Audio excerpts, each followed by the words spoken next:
possible, and that all sorts of exercises, personal training regimens, and diets will never, ever work. Well, our test results conclusively prove that if you're going to the gym to lose weight, you will fail. You could work out every day and eat nothing, and you still wouldn't lose an ounce. Skinny people will stay skinny. Overweight people will be overweight. It's just how it is. In other news, an area man is outraged his private information is being collected by someone other than advertisers. And a crowd cheers as this 93-year-old up finally graduates from college. This is the Onion News Network. The Call to Freedom is an opinion show. It's meant for informational purposes only. It is not licensed financial advice. It is very important to do your own analysis before making any investment based on your own personal circumstances. You should take independent financial advice from a professional in connection with or independently research and verify any information that you hear from the Call of Freedom and wish to rely upon, whether for the purpose of making an investment decision or otherwise. I mean, come on, guys. Duh. It's a cryptocurrency investment and a political talk radio. Of course, it's opinions. Computers are online. I'm going to start loading software. 5, 4, 3, 2, 1. Welcome to the Call to Freedom. Broadcasting live from Vertcoin Studios on LRN FM. You're listening to Will. You will listen to every damn word I have to say. And Aria. Be afraid. Be very afraid. Stay tuned for political talk and everything crypto. That's right. Broadcasting internationally on our BitPlus network satellite. This is the Call to Freedom. All right, let's boot it up. That's right. Welcome here to the Call to Freedom here on LRN.FM. It's time for our Tuesday afternoon live broadcast here from the Vertcoin studio in beautiful Keene, New Hampshire. Now, I'm joined in studio by our tech genius himself, Mr. Chris Wade from Think Penguin. How you doing, Chris? I'm doing good. Very good. And now Chelsea's not here today, but we do have with us Miss Aria DiMezzo from cryptocurrencycheck.org. How you doing today, Aria? I'm doing great. All right. So, how are you? I'm good. It's another beautiful day up here. It's been really warm. It really is beautiful today. It is. I wore long sleeves because I was afraid that my southern blood would still not be acclimated to what 55 feels like up here. But I walked outside. It was warmer than that. It's like closer to 60. Well, my phone said 55. I walked outside. It felt like it was in the 70s. So, yeah. You know. Anyway, so the big story today, bomb, Iran. That seems to be the song we're hearing everywhere you go. The mainstream media loves to talk about bombing Iran, though. So, I mean, that's nothing new.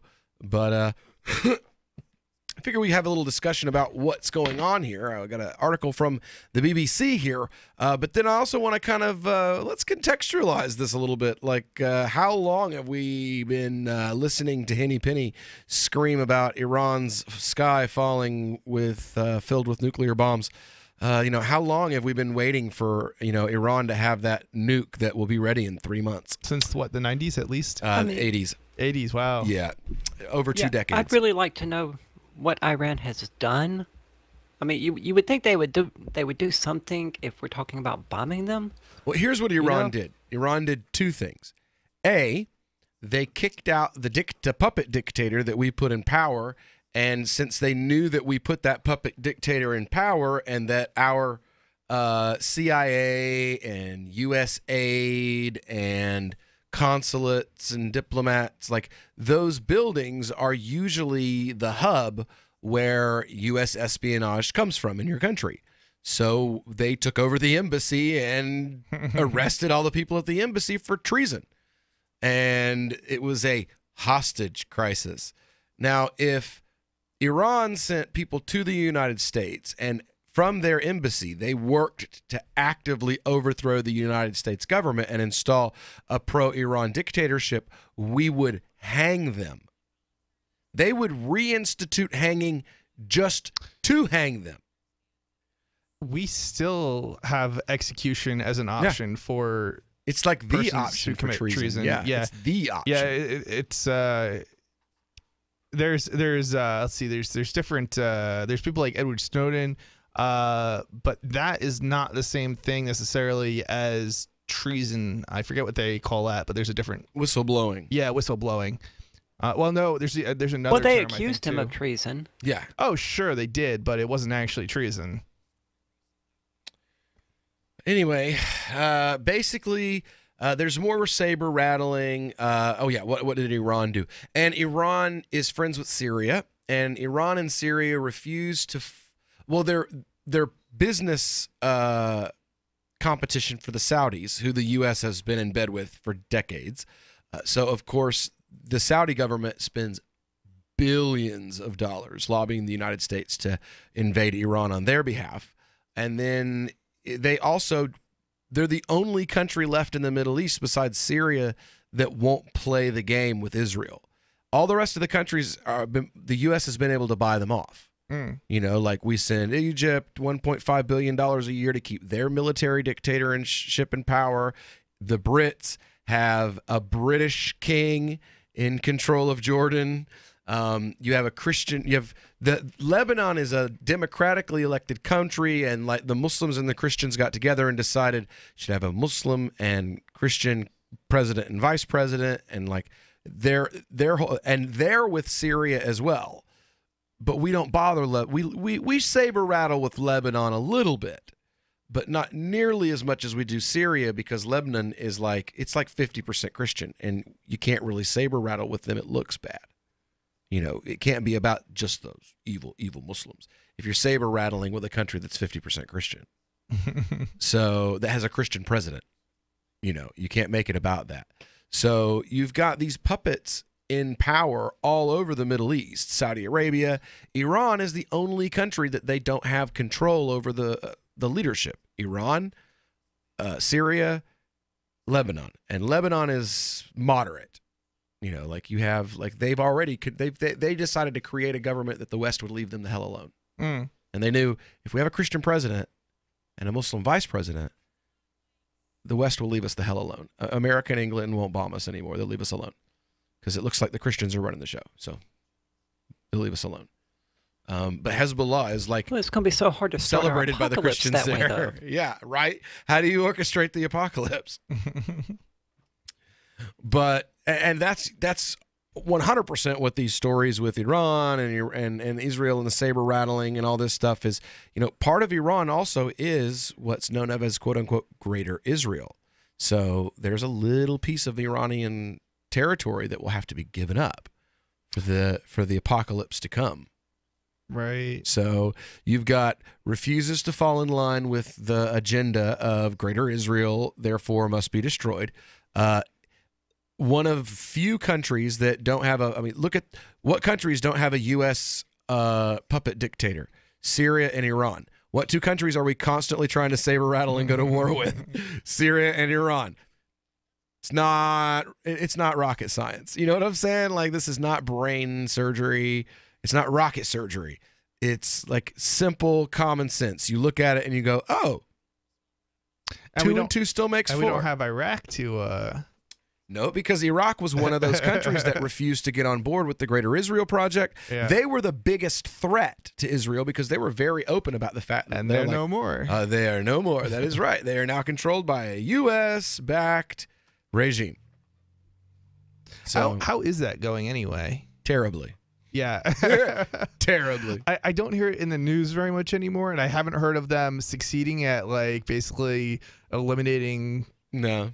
What is it? They're about to have a Islamic civil war. Yeah, they're about to have a war with the Peshmerga.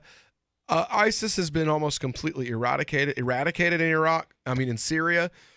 But that means that they're just running into Iraq. Okay. They're running out of or into Israel, oddly enough. Wait, really? Yeah. The Israelis were caught giving Al-Qaeda fighters, which are ISIS in Syria. Al-Qaeda in Syria is ISIS, bro. And they were caught giving medical care to fighters who were leaving. They would cross the border in Syria into Israel and get medical treatment from the Israeli government, your tax dollars at work. And then those Al-Qaeda fighters would go back into Syria. So you have the active participation in the funding and support of Al-Qaeda and ISIS, And Israel can just do that, get caught doing it, and be like, we've decided it's in our best interest. So, nah. And America goes, sounds reasonable. No matter what it is. Yep, sure. Sometimes you just got to help Al-Qaeda. Why not? Now, if you make a post about ISIS or Al-Qaeda and that you even reasonably think that they might be okay with, that's 11 years in prison. But Israel can help them. It's totally cool. We'll give them money to do it. This Your Family Today tip is brought to you by Boost Kid Essentials Nutritionally Complete Drink, providing your picky eater with essential nutrition and great taste in one drink. Visit us at kidessentials.com. To make sure your kids eat healthy, follow the 5-a-day plan. Serve 3 servings of vegetables and 2 servings of fruit daily. Remember, a serving could just mean a piece of fruit or a half cup of veggies. If your kids are picky eaters, ask a nutritionist about other sources. For more tips like these, visit us at parenthood.com/yourfamilytoday. Well, our own Rebecca Mara takes us on a tour of the Olympic Village. We have a full-size bed, lounge area, showers, plenty of space, which is great because I'm constantly having sex in there. The Village is a temporary home to the world's most physically impressive athletic men and women. It was important to the Olympic Committee to give them a comfortable, state-of-the-art area to each other's brains out while they're not competing. We have a pool where they can have sex, a theater where they can have sex. All these athletes are hot, horny, ready to go. They deserve the best.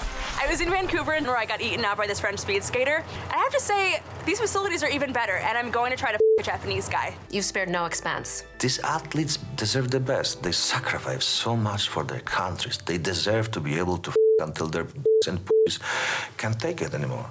And these facilities won't go to waste. Once the Olympics are over, they'll be converted to a resort where Russian businessmen can come to their prostitutes. This is the Onion News Network. LRN.FM now has a Discord. Discord is a free text and voice chat platform, and we now have our own server with a bunch of channels at discord.lrn.fm. You can join other listeners as they chat about various things during our live shows, or anytime, day or night. Discord software is available cross-platform, so you can have it on whatever device you want and take your chats anywhere. Join our Discord at discord.lrn.fm. That's discord.lrn.fm. What do you shop for that you could otherwise buy at Amazon? Pretty much everything, right? Amazon has competitive pricing and they deliver, and that's a big plus. If you could plan ahead in your shopping, would you be interested in saving up to 33%? There's a catch. You have to do your shopping in Bitcoin. But imagine those savings. It's like a huge raise. All you have to do is go to saveitpurse.com. We've saved thousands, and you can too. Plan ahead and save. Saveitpurse.com. Did you know you can get news updates about what's happening with the Liberty Radio Network delivered in the way you prefer? You can sign up for our email updates at updates.lrn.fm. Plus, you can stay in the loop by joining our Facebook profile at facebook.lrn.fm or follow us at Twitter at twitter.lrn.fm. It's all free, so sign up now at updates.lrn.fm for news updates delivered to your email box, facebook.lrn.fm to follow our Facebook page, and twitter.lrn.fm to receive our tweets. Since time began, tyrants have taken aim at personal liberties. Now there's a movie that aims back. The government has no more right to tell us what to put in our bodies than they have to take our guns or tell us what books we can read. 6 drug police were eaten by bears while raiding a marijuana farm. On your knees, you dirty hippie! Jesus. On your knees! What's the problem, officer? Today, many cops who enforce pot laws do so only because it provides them with cushy jobs, good benefits, and a chance to push people around. I was an undercover narcotics officer. The drug war is nothing but a farce. The Second Amendment says you gotta keep you and your gat intact. Guns and Weed, The Road to Freedom. A film by Michael W. Dean and Nima Vadadi. DVD available now at gunsandweed.com or on Amazon. That's gunsandweed.com. Makes the perfect gift. Remember, that's gunsandweed.com. This is the Liberty Radio Network, broadcasting the latest liberty-oriented audio content 24 hours a day at LRN.FM.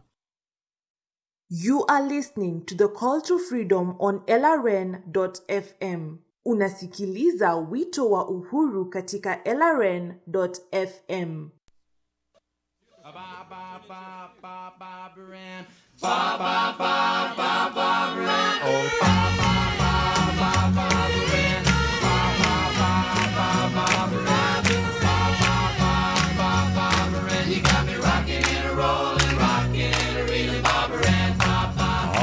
right, welcome back here to the Call to Freedom here on LRN.FM. Broadcasting live from the VertCoin studio right here in beautiful Keene, New Hampshire. And, well, the theme of the first hour is Bomb Iran. That's right. That's what we're hearing all over the news today. Bomb Iran. Speaking of all over the news, that means news from one end of the globe to the other. This is coming from BBC. Israel says that Iran hid a nuclear arms program. New Israeli Prime Minister Benjamin Netanyahu has revealed what he says are secret nuclear files, proving Iran once covertly pursued nuclear weapons. He said thousands of pages of material obtained by Israel showed Iran had deceived the world by denying it had ever sought nuclear weapons. Iran agreed in 2015 to curb its nuclear energy program in return for the lifting of sanctions. It maintained that it had only been pursuing nuclear energy. But Mr. Netanyahu accused Iran of conducting a secret weapons program until 2003, 12 years before the Iran deal. I mean, he's even saying, like, until 2003, which implies that it ended in 2003. So he's been on, that means since 2003, he's been on television a dozen times since 2003 saying Iran has a weapons program and will be and is just days away from bombing the West out of existence. And here he acknowledges, well, actually, there was no Project Ahmed was shuttered in 2003. So, like, which one of these claims is true? Because they both came out of the face of the same authoritarian, bloodthirsty bastard.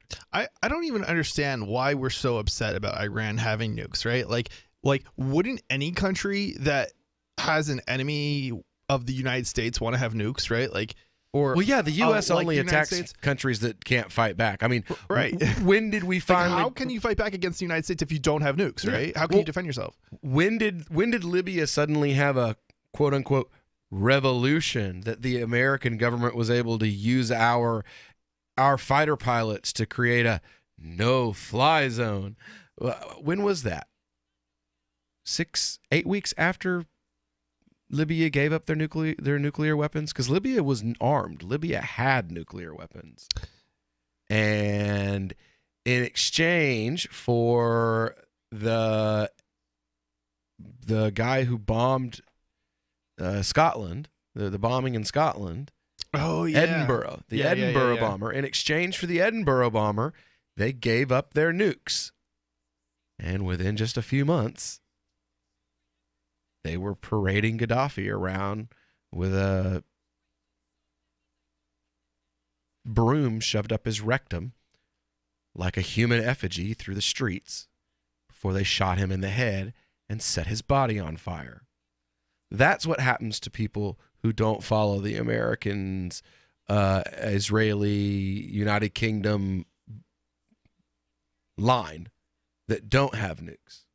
That's why everybody who doesn't wants them. It's because if you don't have them, well, that's what happens. Why have we never, ever done any of these kinds of things to North Korea? Because there's always been the threat that China. If North Korea doesn't have nukes, China does. Yeah.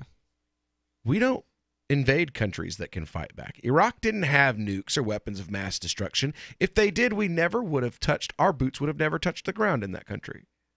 America doesn't invade countries that can fight back. It's the truth. We don't invade countries that can defend themselves from us. The lesson to be learned is arm yourself. Yeah. Assad. When did America decide we are going to start bombing in Syria? Just a few months after he gave up his biological weapons to Russia. So what's the lesson here? As long as you have weapons of mass destruction, America will leave you alone. So if you don't want to be bombed by America, you have two choices: live there and not be black living in Oklahoma City, or have nukes. Those are your options. You don't want America to bomb you? Then you got to have bombs as big as America's got. Yeah, it's without mutually assured destruction, America has no problem with just bulldozing right over the top of whatever is in it, whatever it wants. Yeah, it's you don't even necessarily have to have as many nukes as the United States or Russia or. Oh no, you don't have to have as many. You just have to be able to one. defend yourself for the amount of territory that you have and that you need to defend yourself with. America invaded Afghanistan, right? Yep. But where was Osama bin Laden?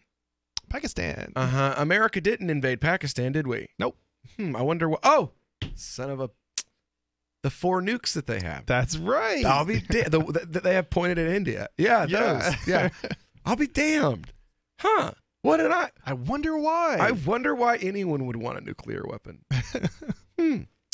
Anyway, Iran pushed back against the claims. Foreign Minister Javad Zarif tweeted to say the evidence was a rehash of old allegations, which had already been dealt with by the United Nations nuclear watchdog. Iran's foreign minister accused Mr. Netanyahu of a childish stunt to influence President Donald Trump's decision on whether to remain in a nuclear deal with Iran. The U.S. came along with 5 other international powers and struck a deal with Iran in 2015 to curb the country's nuclear program. Trump, who has long threatened to scrap the Obama-era deal, said he had viewed part of Netanyahu's presentation and said the situation was, quote, not acceptable. He said he would make a decision on whether to retain the deal on or before the 12th of May. European powers have said that they're committed to upholding the accord. Mr. Netanyahu said that he had spoken to the leaders of France and Germany about Israel's intelligence and planned to send representatives of 2 countries to discuss it. A German government spokesman said the country would carry out a detailed analysis of Israel's intelligence. I think, frankly, this was a political statement meant to try to influence President Trump's decision on whether or not to pull out of the deal, says John Hughes, a former deputy director for sanctions at the U.S. State Department. I think this is mostly recycled material. It's also seen as a piece of political theater.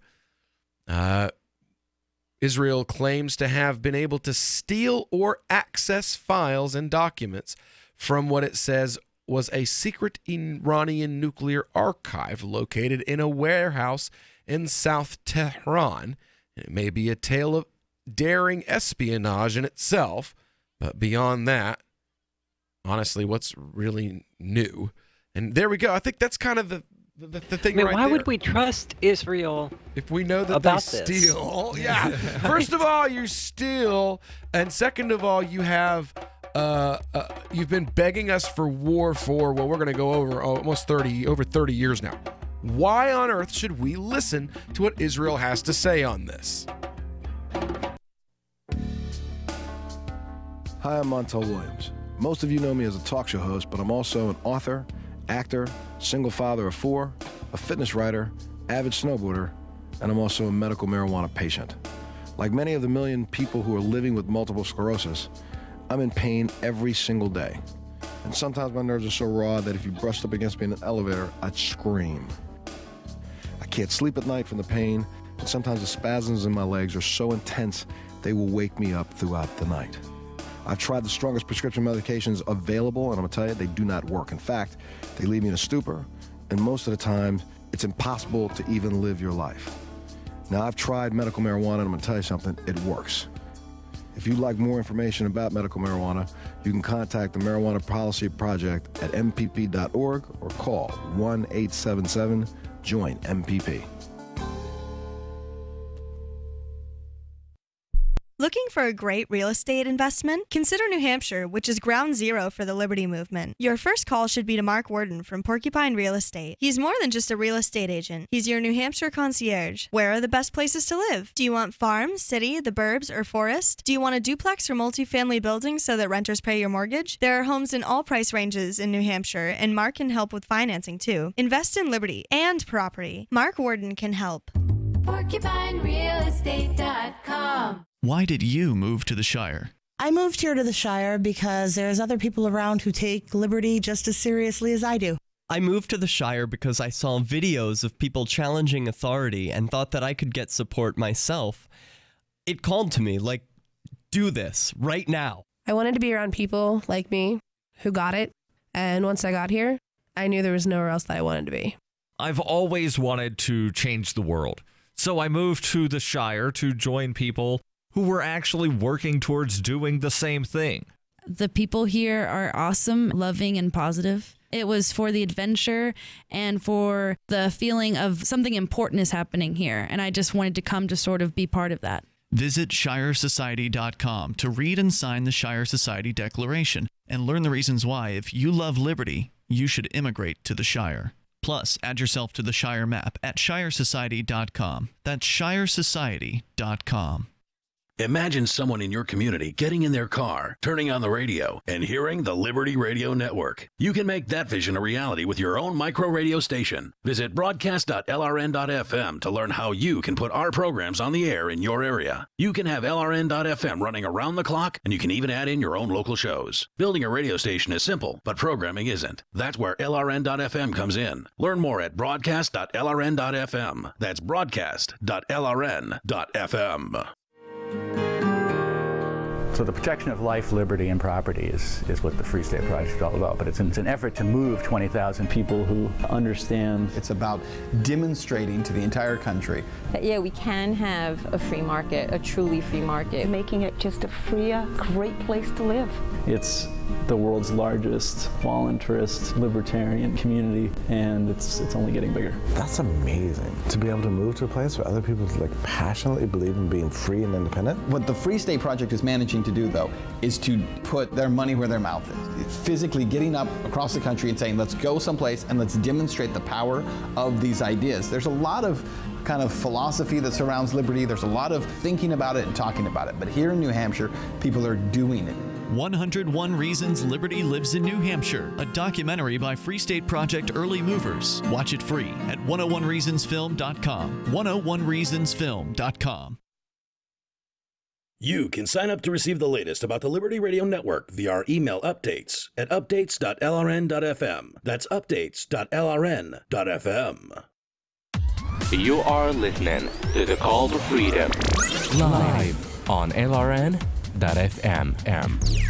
تستمعون إلى نداء للحرية مباشرة على LRN.FM.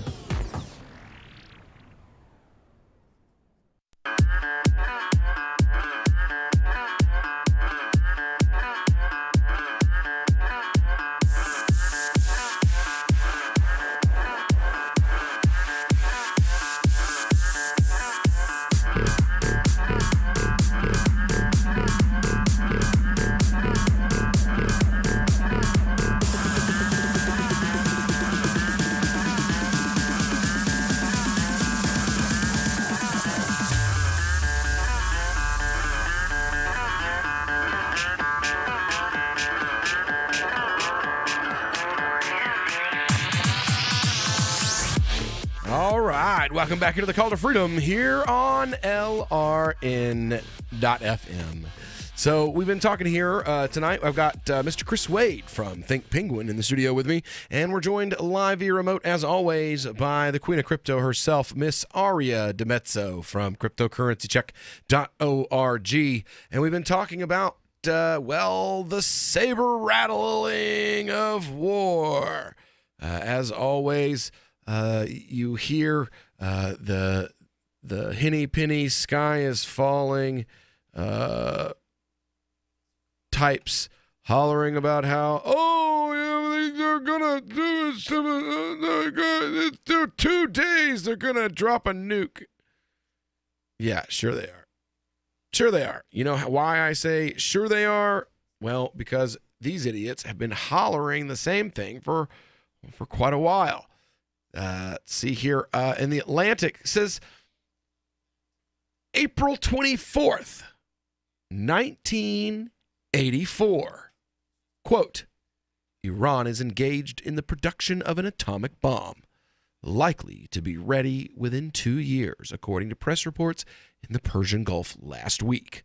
That's from Jane's Defense Weekly. Is that from 1984, you say? Yes, July 20, April 24th, 1984. So basically, they've been almost ready for my entire life. Breakout estimates the time it would take Iran to compile enough highly enriched uranium to fuel one nuclear weapon as of October 24th, 2013, between 1 and 2 months. In September of 2014, it would be 6 months. In February of 2015, 1 month. The day before that, the Bipartisan Policy Center said it would be 45 days. 1 month later, the Washington Institute said it would take 3 months. And that's just a couple of the, just like, they've literally been hollering Iran is going to have a bomb since the 90s and the 80s. Probably, if you dig far back enough, you could probably find somebody yelling about it when Carter was in office. So forgive me if I really don't take you seriously, Bibby. I have to wonder. It seems like the United States and the United Kingdom and France and Russia and Israel and all of these countries and even India and Pakistan, it didn't really take them that long to come up with the bomb. What is it? Why is it taking Iran so long? Or Iraq? Or, because they're not building one. Yeah, well, that's the main thing, is because they're not building one. It's actually... So it's all psychological warfare? Is that what's going on here? Well, no, we want to bomb Iran because Israel wants us to bomb Iran, and Saudi wants us to bomb Iran, and they pour billions and billions of dollars into the American political scene. Oh, for sure. So we want... I mean, why doesn't Saudi Arabia just sell Iran a nuclear bomb? I mean, then we could skip all the crap and just say, look, they have a nuke. A nuclear bomb? I don't think Saudi has nukes, no. Yeah, I was not under the impression that they did. Saudi has America. Right. They don't need nukes. Saudi doesn't need nukes. Saudi has America and Israel. Saudi now. has Well, Israel can sell them one then. Yeah, so because they're if they buddies want now. to convince the world that bad, then just freaking sell them one and let's get it over with. Saudi has a pretty impressive arsenal, but I'm not aware of them having nukes. Yeah, in March of this year, the progressive, peaceful, lets women drive. Well, he continues to bomb Yemen. Saudi crown prince warns, if Tehran builds a bomb, so will we. So they don't have one. But they could buy like a dozen if they wanted, Yeah. Yeah, they absolutely could buy a dozen of them. So it's, but that's, again, we're back to that whole, like, there's one group in, there's one group, 2 groups, 3 groups, 4 groups now. Like, there's just these people that have the ability to, countries that have the ability to just, like, they don't have to follow the rules. America has just, like, carved out this special place. It's like, okay, like we bring it up all the time. I slipped and it fell in and it went in. I slipped, I fell, and it went in. That's, it's ridiculous that that's the kind of thing that we should expect. What was it? American passports were stolen by Israeli Mossad and used to carry out an assassination. Oh, right. In UAE, I think, in Dubai or something. Didn't they do that like in a bunch of different countries though? Like it wasn't even just one country. Yeah, and what was the recourse for that? It was not. Wasn't it Nazis or Nothing. something? Like, okay. No, right. No. They assassinated a politician from a Palestinian politician, and they assassinated him in Dubai, in an airport in Dubai. So they committed an assassination, and Israeli Mossad went into another country, murdered him, did so with American, French, and Australian stolen passports. Where'd they get the stolen passports? Again, where'd those come? That means that they had to commit burglary in America or steal someone's wallet or someone's purse. They stole. And there's literally no recourse. Like America's government and most of the voters are just like, oh, well, it's Israel. You're not allowed to say anything. What? So, like, at what point can we finally say that Israel should follow the rules? Like, do they have to literally be loading your children into the ovens? Yeah. It's kind of interesting, too, because Russia or the Soviet Union actually stopped doing these assassinations like back, I don't know exactly when, but it was a really long time ago, because they didn't want others coming into their country to assassinate their people. And it's like this double standard that Israel is able to get away with stuff that nobody else is able to get away with. Oh, yeah. We still today are pursuing. There was a guy, he committed a murder on behalf of Iran in the United States. And the United States government is still pursuing him. And that was in the 70s or early 80s when that happened. That was 3 decades ago, almost 4 decades ago. And we are still pursuing him. But when, again, multiple times, American passports are stolen by Israeli Secret Service, this is Israeli Secret Service went into Iran clandestinely, broke into a facility, stole documents, and then are like, look at how bad they are. What?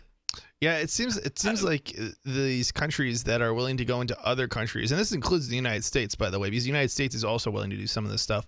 Now, I don't know about the assassinations, but they're certainly willing to do the kidnapping of people in other countries that countries that don't cooperate on extradition and similar things. But yeah, they should be able to do the same thing to us. And do we really want them to be doing that to us? Or, in this case, does the Israeli government really want to legitimize this practice? Yes, because they want to be allowed to do it anywhere they want to, anytime they want to. That goes two ways then. They're going to have others coming into their country under false pretenses and assassinating their politicians. The Bible says so. You're wrong. Are you tired of governments murdering people around the world? Stop using their money. There is an alternative. Bitcoin is a stateless, free market, non-political currency. Bitcoin cannot be inflated or controlled by any government. By using their money, you're helping the state. Stop doing it. You have an incredible alternative available now. Learn it, use it, spread it. Get started with Bitcoin at Bitcoin.com. That's Bitcoin.com. If you're looking for work, it's a process of elimination, and you're trying not to be eliminated. So here's a tip for making the cut, and this might seem subtle, but to the person interviewing you, it's not. There is a world of difference between applicants who convey, "I need a job," and those who simply ooze, "I want to work," especially in these lean times when many you're competing with will seem desperate in "I'll take anything" mode. If you convey specific interest in this job at this company, you will be conspicuous. Thus, the value of going to school on the company you're applying to before the interview. With money and attention so tight now, effective communication skills have never been more important. For more tips for job seekers and everyone else, hit survivalspeech.com. I'm Holland Cook. The 3 most important things you can do for LRN.FM are: 1. Let your friends know you're listening to LRN.FM on your social networking profile. 2. Buy the things you buy online through shop.LRN.FM. 3. Give $5 a month to the AMP program at amp.lrn.fm. It's my firm belief that the AMP program is the best use of your charitable dollar among liberty-oriented groups. Support all your favorite organizations, but make sure you give $5 a month to the AMP program at amp.lrn.fm.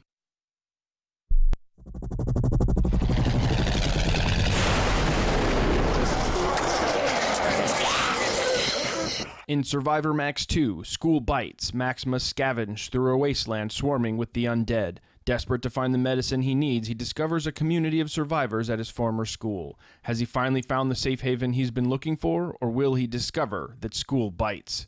Look for Survivor Max on Facebook, read reviews on Amazon, and read Chapter 1 at survivormax.com. Did you know we've taken our LRN.FM telephone listen line to a new level with the LRN.FM audio on demand line? Now you can call 712-770-8447 anytime and listen to LRN.FM's live feed. And you can listen to a bunch of our original shows on demand. Long distance fees may apply. Just dial 712-770-8447 and choose from the menu. 712-770-8447. Catch the Call to Freedom at its new time, weekdays from 4 to 7 p.m. The Call to Freedom is the only live drive-home call-in show in the U.S. with a segment devoted to cryptocurrencies. Crypto Hour, brought to you by Helium.com, live from Vertcoin Studios in New Hampshire. Learn about what makes cryptocurrencies so great and why you should care about them. Updates on new coins and ICOs, and warnings of scams. Plus, hear from traders, whales, developers, and big names in the crypto world. You can also win crypto coins or tokens every episode. Just listen for the faucet sound and be the 5th caller to get free Dash, Litecoin, Vertcoin, Verge, or other cryptocurrencies. The Call to Freedom with Will and Aria, featuring Crypto Hour. Broadcast internationally through our BitPlus network satellite. Weekdays from 4 to 7 p.m. on LRN FM. What's up next? Visit the Liberty Radio Network program guide to find out at shows.lrn.fm. That's shows.lrn.fm. This is Angel Clark, and you're listening to The Call to Freedom on LRN.fm.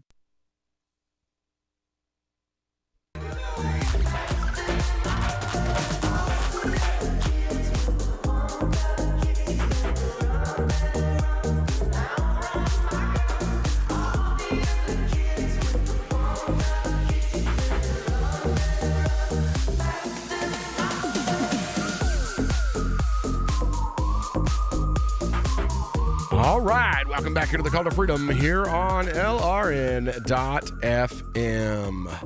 Are you wanting to get invested in the crypto industry, but you don't feel like sitting around reading white papers and candle graphs all day? Well, you know what? Let me introduce you to this awesome little thing called Helium.com. Now, what it is it's a savings accelerator, and it's an algorithm that watches the value between regular fiats and cryptocurrencies at the same time. And then it moves your money when the timing is just right. It's really, really easy. You just charge up your account with a bank card or your digital wallet. You just set it and forget it. It's like a crock pot for cryptocurrency. So go on over, it's to heliumwithane.com. That's HELEUM.com/CTF. Get a thank you for being a Call to Freedom listener. So we've been talking about this, saber rattling, which is what it really is. It's been going on forever. As long as I've been alive. Yeah, my entire life. The oldest quote we can find, I was 3 years old. So I am middle-aged with 8 children and a grandchild, and there's still no nuke. Wow. So, yeah, forgive me if I completely do not take you seriously. I don't take Iran's nuclear program any more seriously than I do the Muslim Brotherhood. Seriously. I love that. People are always like, oh my God, the Muslim Brotherhood. Yes.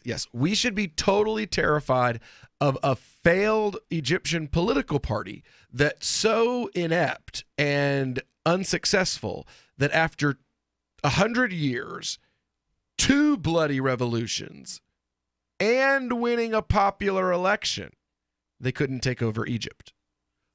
But they're going to take over America.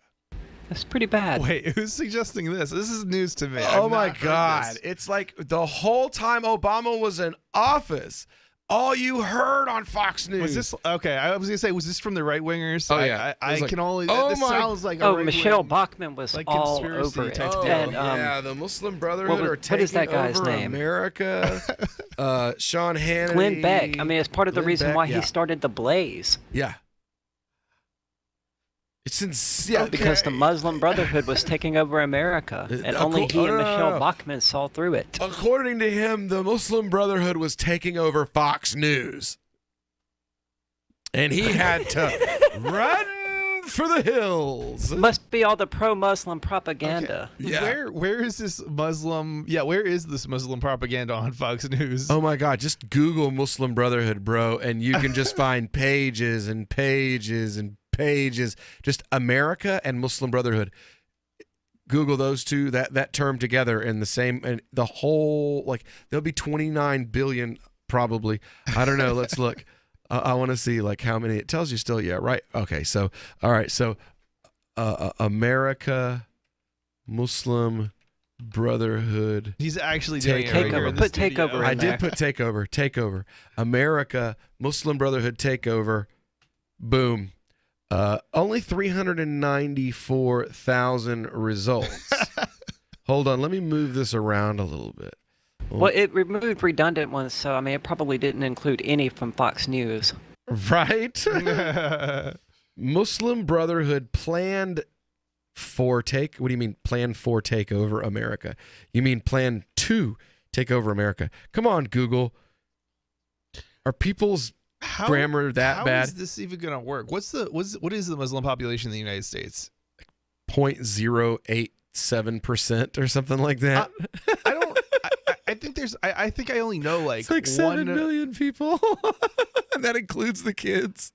Yeah, I'm thinking like there's like maybe one person I know who's Muslim, and well, I mean your family basically, and yeah, that's it. Like, well, now when Obama was running for office, one of the reasons why John McCain lost Florida was like Muslims used to be hardcore Republicans because of conservative family values. You know what I'm saying? Yeah. Okay. Totally don't. All that stuff is gone. Yeah. And if you encourage family values, then you're not woke and you're a misogynist now. The average Muslim my age or younger is woke and an anti-vaxxer now. They're woke now. Who, me? No, you said if you encourage traditional values, then you're a misogynist. I was a little late on it. Yeah, it's okay. But yeah, the blah blah blah blah blah blah blah. My brain just went so the reason why he lost the I-4 corridor, McCain, was because it was the I-4 corridor is a predominantly wealthy Muslim area, and I was at a house of a family, the Qadri family, who live in the I-4 corridor, and they had 4 copies of a DVD from a group called the Clarion Project that talked about the Muslim Brotherhood attempt to take over America.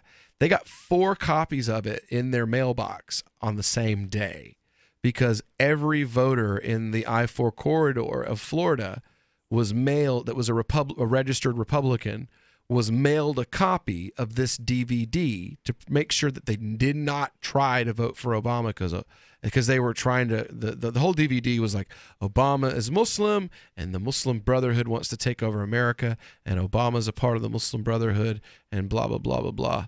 Yeah. I mean, the fact that he gave $1.5 billion to the Egyptian military so that they could overthrow the democratically elected Muslim Brotherhood government and then throw all of their leaders in prison and execute them all at a single show trial. Over 500 people tried in one show trial. Oh, yeah. I remember Even that. small children. Yeah. All of them sentenced to death.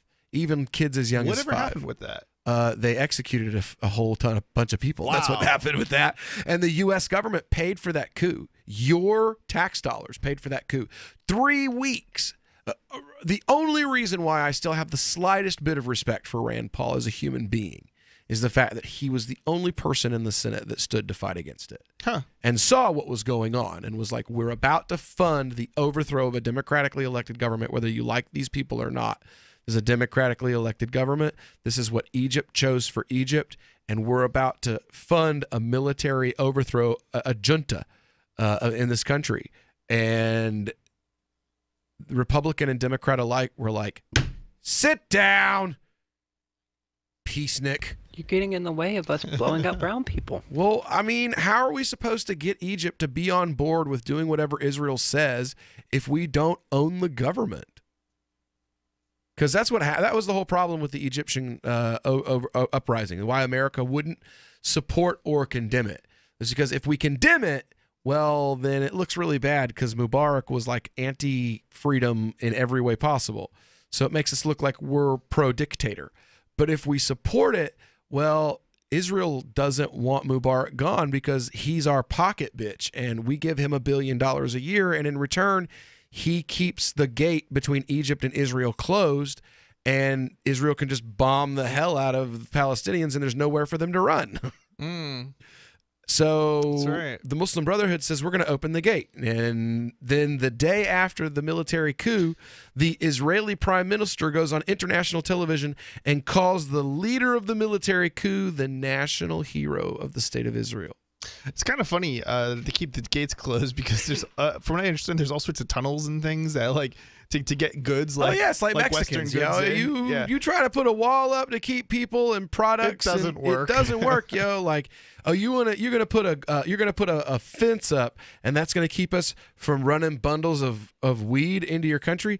No, bro. We're gonna build an underground railroad system all the way to Colorado, and we're gonna be shipping coke directly into your neighborhoods through like tunnels underneath of your streets.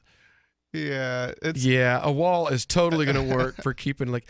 What are you going to do? Well, here's what's going to happen. The cartels are going to turn every single person that comes into the U.S. into a mule. Because instead of going over the border, they're going to go under it. Yeah. It's funny because it's it's not funny. I mean, it's sort of funny from the outside, not funny from the inside, but they're actually doing that, right? Like, there's people who've been arrested and convicted, even though there's evidence that they were a mule and that's been presented in court. How does this happen? It's like it's assumption of guilt simply because it's been found, even though the person who's carrying it has no involvement in it. Welcome to the 21st century. That's the way things are now, man. America the free, America the brave. Sorry, man. So much for proving America the regulated, America the cowardly. That's what it is today. And it's time for us to just accept it, unfortunately. We'll be back with a Crypto Hour in just a moment.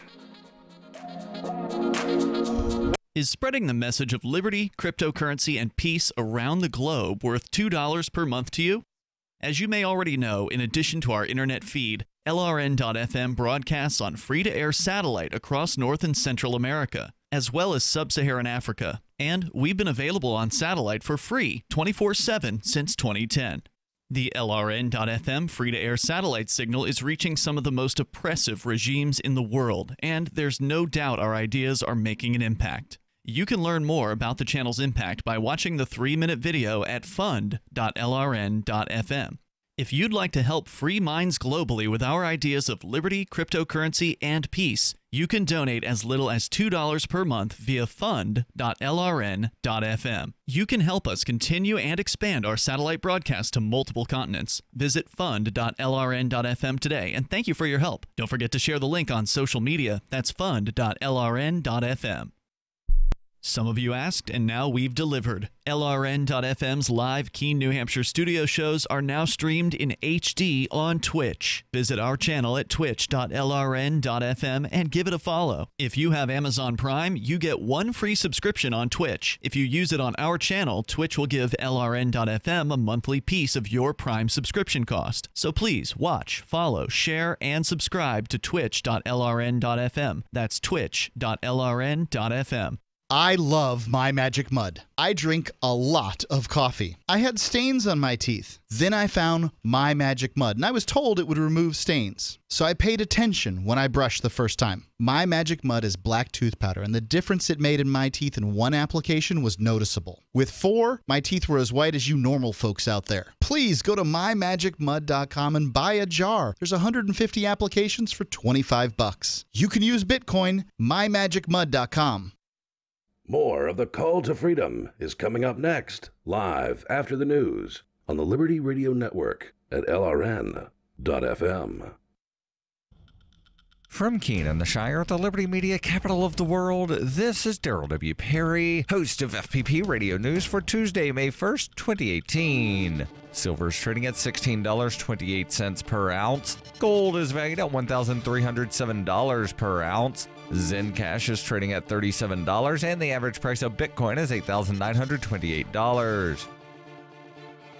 Antiwar.com reports unnamed Iranian officials were quoted in the Tasnim news agency denying reports Monday that an overnight Israeli attack on Syria hit Iranian bases and killed mostly Iranians. They said the claims were baseless and that no Iranians were killed at all. The Israeli attacks began Sunday night with bunker-busting missiles hitting arms depots in Hama and Aleppo provinces. The strikes destroyed some 200 missiles and killed between 16 and 26 people, according to various accounts. Those accounts all claim the majority of the slain were Iranians. This discrepancy may be because Iran and Western media have different definitions of what constitutes an Iranian. Tasnim's comments appeared to make clear that none of the slain were Iranian military advisors who were deployed in Syria. Israel claims Iran has 80,000 fighters in Syria, though, and the vast majority of them aren't really Iranians. Rather, the habit has been to portray Shiite militia members supporting the Assad government as Iranians, even though large numbers are from Iraq, Pakistan, and Afghanistan. It may be that militia members were killed in the strike. The Israeli strikes were so big and caused such an explosion that they actually registered as an earthquake of 2.6 magnitude in Hama. Israel has yet to officially comment on the attack, which is not unusual. Syrian state media accused U.S. and British missiles of being fired during the salvo from Jordan. That appears not to have been the case, however. The Israeli strike may be less about targeting anything in particular than about testing their ability to keep attacking Syria. After the U.S.-led attack on April 13th, there was growing expectation that Russia would limit everyone's ability to strike Syria, including Israel's. Israeli Defense Minister Avigdor Lieberman said over the weekend that freedom of action in attacking Syria was vital to Israel and that it would be maintained at any cost. This attack may amount to Israel attacking just to see what reaction, if any, they get from Russia. Russia is in the process of delivering S-300 missiles to Syria, which will greatly enhance their air defense capabilities. In addition to testing reaction, Israel may be also hitting a site they believe will be harder to hit when the S-300s arrive.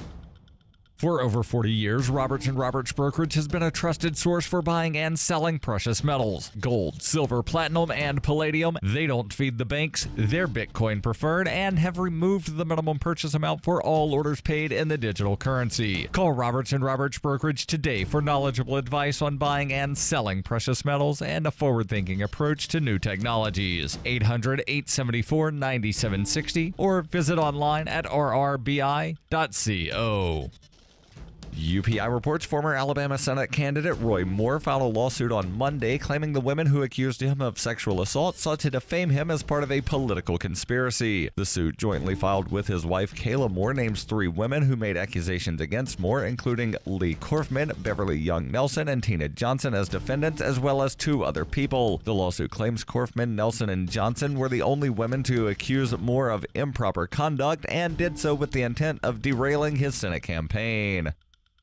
Zencash is an end-to-end encrypted system with zero-knowledge technology over which communications, data, or value can be securely transmitted and stored. Zencash has one of the most distributed node systems of any cryptocurrency. Zencash is a platform for cryptocurrency and communications built by voluntarists for voluntarists, with the ideas of voluntary interaction being written into the white paper no less than half a dozen times. Learn more at zencash.com. Reuters reports Arizona school teachers vowed to continue their walkout over salaries and school funding on Tuesday as lawmakers considered a proposal advanced by the governor and legislative leaders for ending the latest in a string of statewide protests by U.S. educators. Arizona's strike has kept the vast majority of its 1.1 million school children out of classrooms since teachers walked off the job last Thursday. It follows similar walkouts by teachers in West Virginia, Kentucky, and Oklahoma that marked the first statewide U.S. teacher work stoppages since the 1990s. Thousands of red-clad Arizona teachers flocked to the state capitol in Phoenix for a 3rd day on Monday to press the legislature for greater education spending as lawmakers opened talks on various state budget proposals. Arizona Governor Doug Ducey last week announced a deal with legislative leaders to raise teachers' pay by 20% by 2020, along with $371 million in new funding over the next 5 years for improvement in school infrastructure, new school buses, and upgrades to technology and curriculum. This has been FPP Radio News. Online at fppradio.com. I'm getting joined by Ellie Granderson. She's going to put a feminine scope on these lace kerchief starbuggers and give us her lady opinion. Ellie? Hi, Joe. You know, it riles me up every time you walk in here, Ellie. You set my blood to dancing with all your pillowy parts. Oh, stop it, Joe. Now give it to me, no fimble famble, Ellie. When we start dusting these rocket boys' lily white bottoms with baby puff? Joe, since the end of the Cold War, NASA has basically functioned as a giveaway to the American aerospace industry, wasting trillions of taxpayer dollars every year on extravagant programs with no tangible benefit. Fine as a plum to look at, all the sense of a badger to boot. Joe. Now I've been thinking on, I got these 3 little chickens pecking on my head will save NASA some coin. Man wants to go to space, can strap on the helmet, climb in the cannon, let the Chinese gunpowder carry him off among the stars. He'll come back now. Gonna skin a fox in one throat, and you're gonna fancy on it. This is the Onion News Network. The Call to Freedom is an opinion show. It's meant for informational purposes only. It is not licensed financial advice. It is very important to do your own analysis before making any investment based on your own personal circumstances.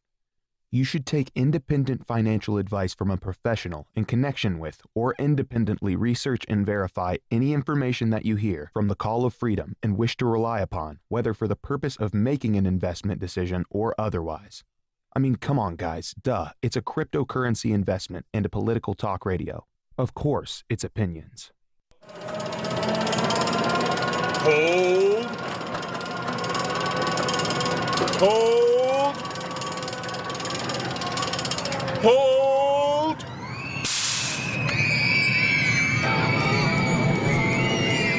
You better hold on for dear life, because it's time for the Crypto Hour, brought to you by Helium.com on the Call to Freedom.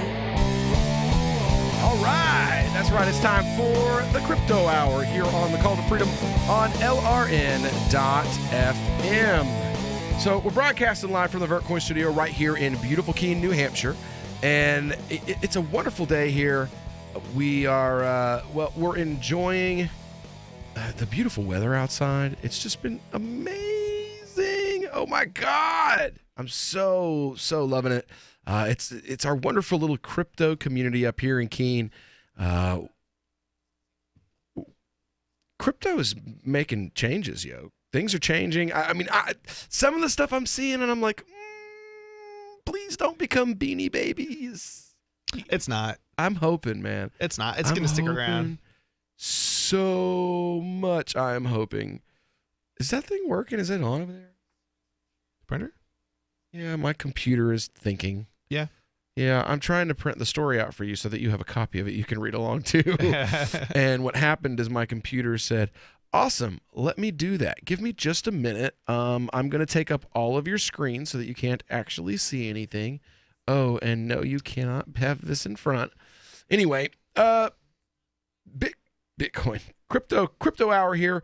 And I wanted to, bitcoinnews.bitcoin.com. Every once in a while they have an article that, it kind of reflects what I'm hoping to cover for the day anyway. And today they have a Bitcoin in Brief Tuesday, which it was just kind of really hit a whole lot of things. Some stuff we covered yesterday. But basically, you're seeing cryptocurrency a lot more in popular culture. Z-Gold. Z-Gold? Z-Gold. What is Z-Gold? Z-Gold is I do loot crates from time to time. Have you ever heard of Loot Crate? Yeah. All right. And sometimes I get the video game one, and sometimes I get the anime one. And once in a great while, if they have a really good free package or really great discount, I'll get a pop culture one. Like I'm looking to get the pop culture one this month because it's 35% off. So it makes it like $13, and it's Archer and Deadpool. So these are physical? Yeah, loot crates. Okay. They show up in your mailbox. Okay, when I think loot crate, I think gaming, and I don't play any games. Loot Crate but Gaming. I know what it is. I have a Zelda t-shirt that I've gotten from Loot Crate Gaming. My kids have some like video game related. My wife has a copy of the newest Final Fantasy manga. See, when I hear Loot Crate, I think about, DLC crap buy 200 in-game currencies to get a random shot at, some cosmetic useless item that nobody wants. Okay. Because there's a 1 in 5 billion chance of actually getting a useful upgrade. What Loot Crate Gaming now is doing, because they have a Loot Crate that's just video game. It does play all the different video game franchises. From Super Mario to Zelda. Those are both Nintendo. Never mind. But you know what I mean. Like whatever you want, video game wise, they're going to give you. They're going to send you 5 or 6 video game related products from multiple franchises. Now they do these prizes like every 3 months. You get this ultimate boss crate that you get if you order a Loot Crate. You get included in the drawing for it. And now they have like 4 different prizes that you can win during the drawing. And now Z Gold is a part of those prizes. And Z Gold is a cryptocurrency that's been created for video gaming, for purchasing DLC, in-game DLC content on multiple platforms. So that killed my soul. Right? Or to actually purchase the video games themselves. I remember when you bought a game and it was actually complete. You remember that? Right. Right. Well, you know what? I'm kind of digging the free game atmosphere that you're seeing right now, where if you want to be able to cheat and level up really quick, you can pay $20. But if you just want to play, it's free. As long as you can. Yep. So some of them do that well. Some of them do it like South Park demonstrated, and use manipulation tactics to try to entice that addiction to gambling-prone population into spending more money than they actually can. The same way the liquor industry relies on, the 10% of the population that's going to become alcoholics. Look, I play Magic Duels. I'm a Magic the Gathering nerd, man. I can't help it. It came out when I was a freshman in high school, and I did not see you as being a Magic I played up to the Maraudon block. Yeah, man. Oh, wow. Oh, my God. You see Ian's collection that he's got in there, right?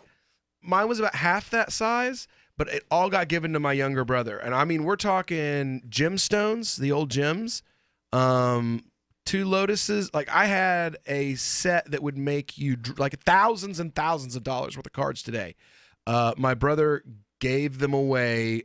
I gave them to him as a gift when I graduated, and then he gave them away when he was 16 because they weren't cool anymore. Yeah. Yeah. I can see that. Because I went to him at 23 or 24, and I was like, Frank, do you those cards that I gave you? And he was like, no, man, I gave those away. And I was like, you what? He's like, yeah, I gave it. I was like, bro, there was one card in that box that's worth almost $3,000 right now. And I had 2. Ooh. And that's not counting all the other rare cards. Because I had ultra rares, first editions. Because I was a nerd in freshman year in high school, collecting this stuff. Buying everybody else winning. Woo! Don't play me when I play red when it used to be single color. Ooh, don't play me. I will take every card that you've got in your little bitty binder that you used to keep baseball cards in. And that's what we did. We just went I had baseball cards. Well, I never played before Black took over. Before Black took over? Black is pretty awesome. Lifelink, man. Yeah, the first time I played it was about 99, I think, and by then it was all black and artifacts. If you played anything else, you were going to lose. Oh, no, man. I was playing 96, the first year it came out. 96, 95, somewhere around there, freshman year, we were playing. But now, like I said, these prizes and stuff. Oh, wait, the reason why I was talking about Magic. What Magic does is if you can win 5 hands, then that gets you enough money, in-game money, to buy an expansion pack. And there's 6 or 7 different expansions to choose from. And you can buy 1 booster pack for that amount. Was that like Duels of the Planeswalkers? No, I have Duels of the Planeswalkers. This is the one that's on Xbox One, and there's a short offline program that you can do that's mostly tricks. Like the game's already 3/4 of the way through, and you have to play the cards in a very specific way to win those kind of things, or you're playing online against other people. And if you can win 5 online duels in a row, then that's 150 coins, and that buys you 1 booster pack. If not, then you just keep playing until you do. And they've got extra options like you have daily quests. So like you go in, you open your quest log, and it's like, okay, I need to use 25 white spells today, and I'll get 60 more coins. I need to begin a turn 20 times with a tapped creature, and that'll give me another 60 coins. You know, so there's extra ways that you can win coin. If you can do all 3 of your quests for the day, you get a booster pack. So like I like that because it gives me what I want, which is to win booster packs so that I can make my deck better. But I don't have to spend a ton of money. Like I can spend $50 if I want, but I'm not required to. Why is this not? Well, I mean, if you were going to spend $50, you might as well just play Magic. Ross Ulbricht was convicted in early 2015 of running the infamous Silk Road Underground Market. The Silk Road was a gift to humanity and helped reduce the harms brought on by drug prohibition. For this good deed, Ross has been sentenced to life in prison with no possibility of parole. Now, an appeal is Ross's only chance, and he needs your support. Please visit freeross.org, where you can contribute via various methods, including Bitcoin. Visit freeross.org. That's freeross.org. Hi, I'm Derek J. I don't want a politician to represent me. To me, government is the idea that one group of people can coerce everyone to comply with an edict or face increasing punishments up to and including death. Despite perhaps the most noble of intentions, the best government services are a far cry from what could be provided for by voluntary interactions. Besides, the people who call themselves the government wage wars and put peaceful people in jail for crimes involving no victims. If Starbucks used some of its money to drop bombs, I wouldn't shop there. So why would I support the American empire? The empire does not require my consent. Derek J's Victimless Crime Spree. Watch it for free and order the Director's Cut DVD at victimlesscrimespree.com. That's victimlesscrimespree.com. Did you know you can listen to LRN.FM via our free-to-air satellite channels? We have channels over nearly all of North America and much of Africa. All you need is an affordable receiver and a dish as small as 30 inches. There are no monthly fees. Learn more at sat.lrn.fm. Plus, if you are a broadcaster or want to be one, this is a good delivery method for our content. See our coverage maps and get details at sat.lrn.fm. That's sat.lrn.fm. sat.lrn.fm. So you've signed the Shire Society Declaration and are planning your move to New Hampshire to be around more liberty-oriented people. Next, sign up for the Shire Society Forum at forum.shiresociety.com. There are a bunch of people there who are already in the Shire, and they want to meet you. If you're already in the Shire physically, you should also come by the forums. Remember, not everyone uses Facebook. New people are signing up for the Shire Society Forum every month, so drop in and say hello at forum.shiresociety.com. Here's a chance to do a little activism while you're cruising Facebook, Twitter, or Google+.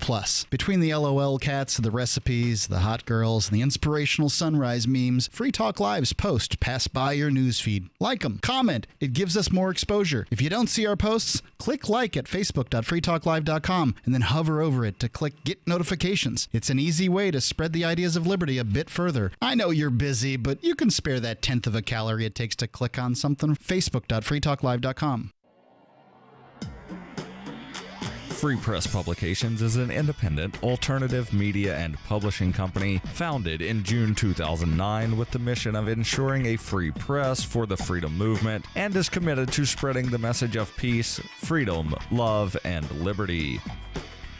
FPP also gives new authors an avenue for publishing freedom-oriented material. FPP brings you daily news and commentary on the website fpp.cc, as well as a daily 5-minute newscast, FPP Radio News, and weekly news, views, and commentary in the FPP Freedom Minute and Peace, Love, Liberty Radio at fppradio.com, and the monthly newspaper FPP News at news.fpp.cc. Find FPP online at fpp.cc. That's fpp.cc, as in Creative Commons. If you enjoy LRN.FM, please contribute to your favorite shows via their websites and become an amplifier at amp.lrn.fm. That's amp.lrn.fm. You are listening to Call to Freedom's Crypto Hour, brought to you by Helium.com. आप सुन रहे हैं स्वतंत्रता की पुकार के crypto are को, जिसके प्रस्तुत करता है Helium.com.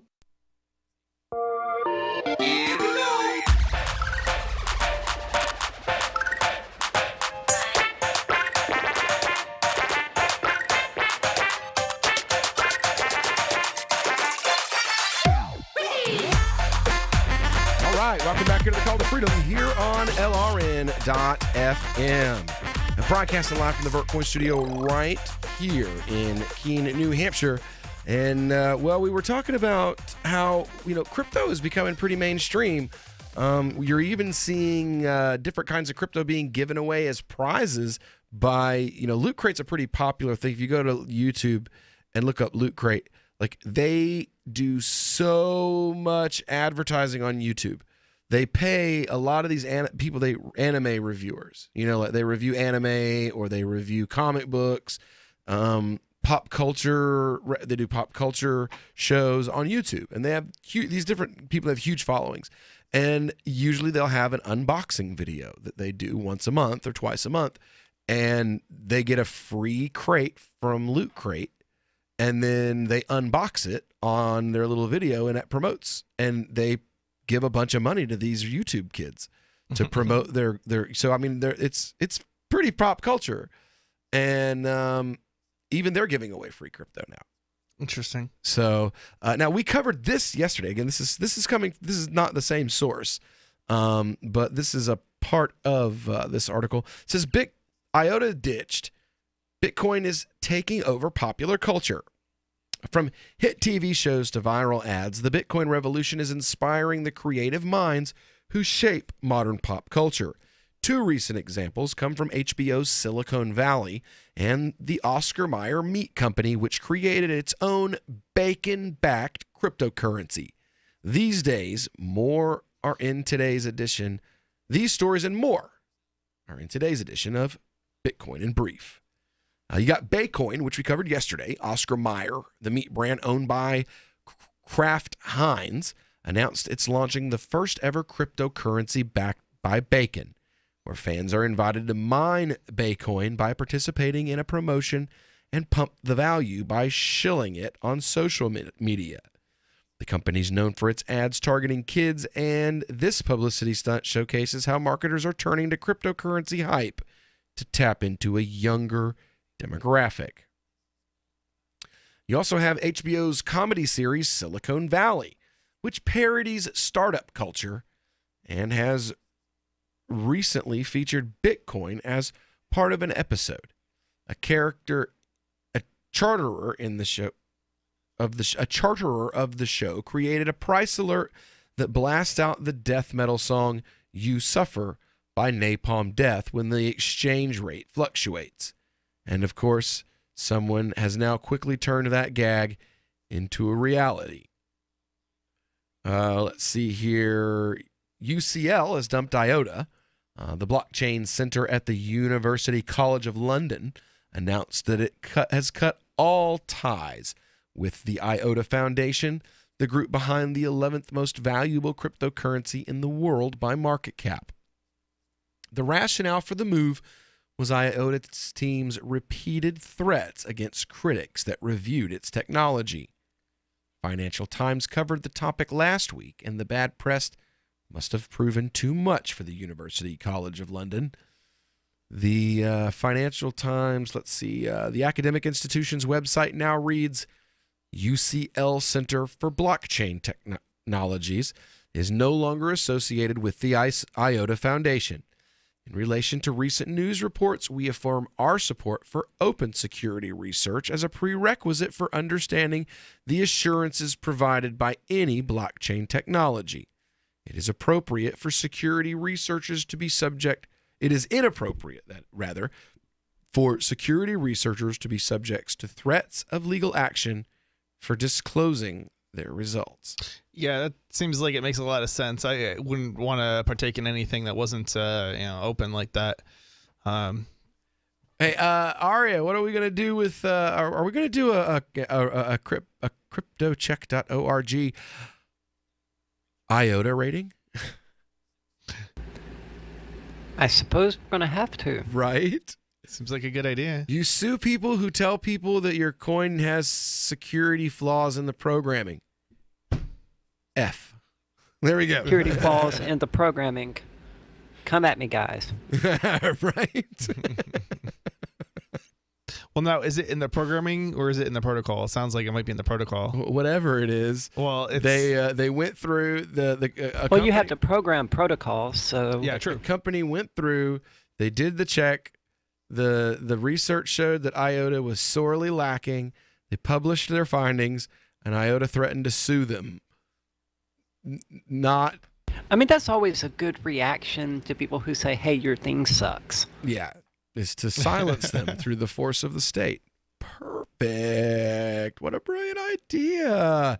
Why didn't I think of that? Oh, wait, that's right. Because I'm a student of history, and I see that every time that somebody tries to do that, it turns out really badly, either for them or for the people on the other end.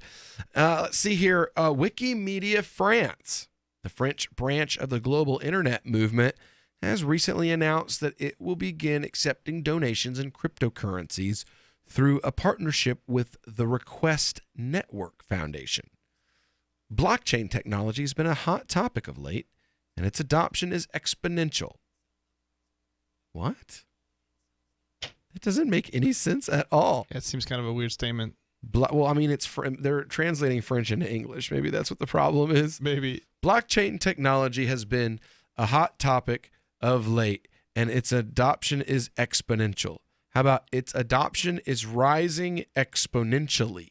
There we go. Do they not understand that blockchain and cryptocurrency are distinctly different technologies? Most people do not. No.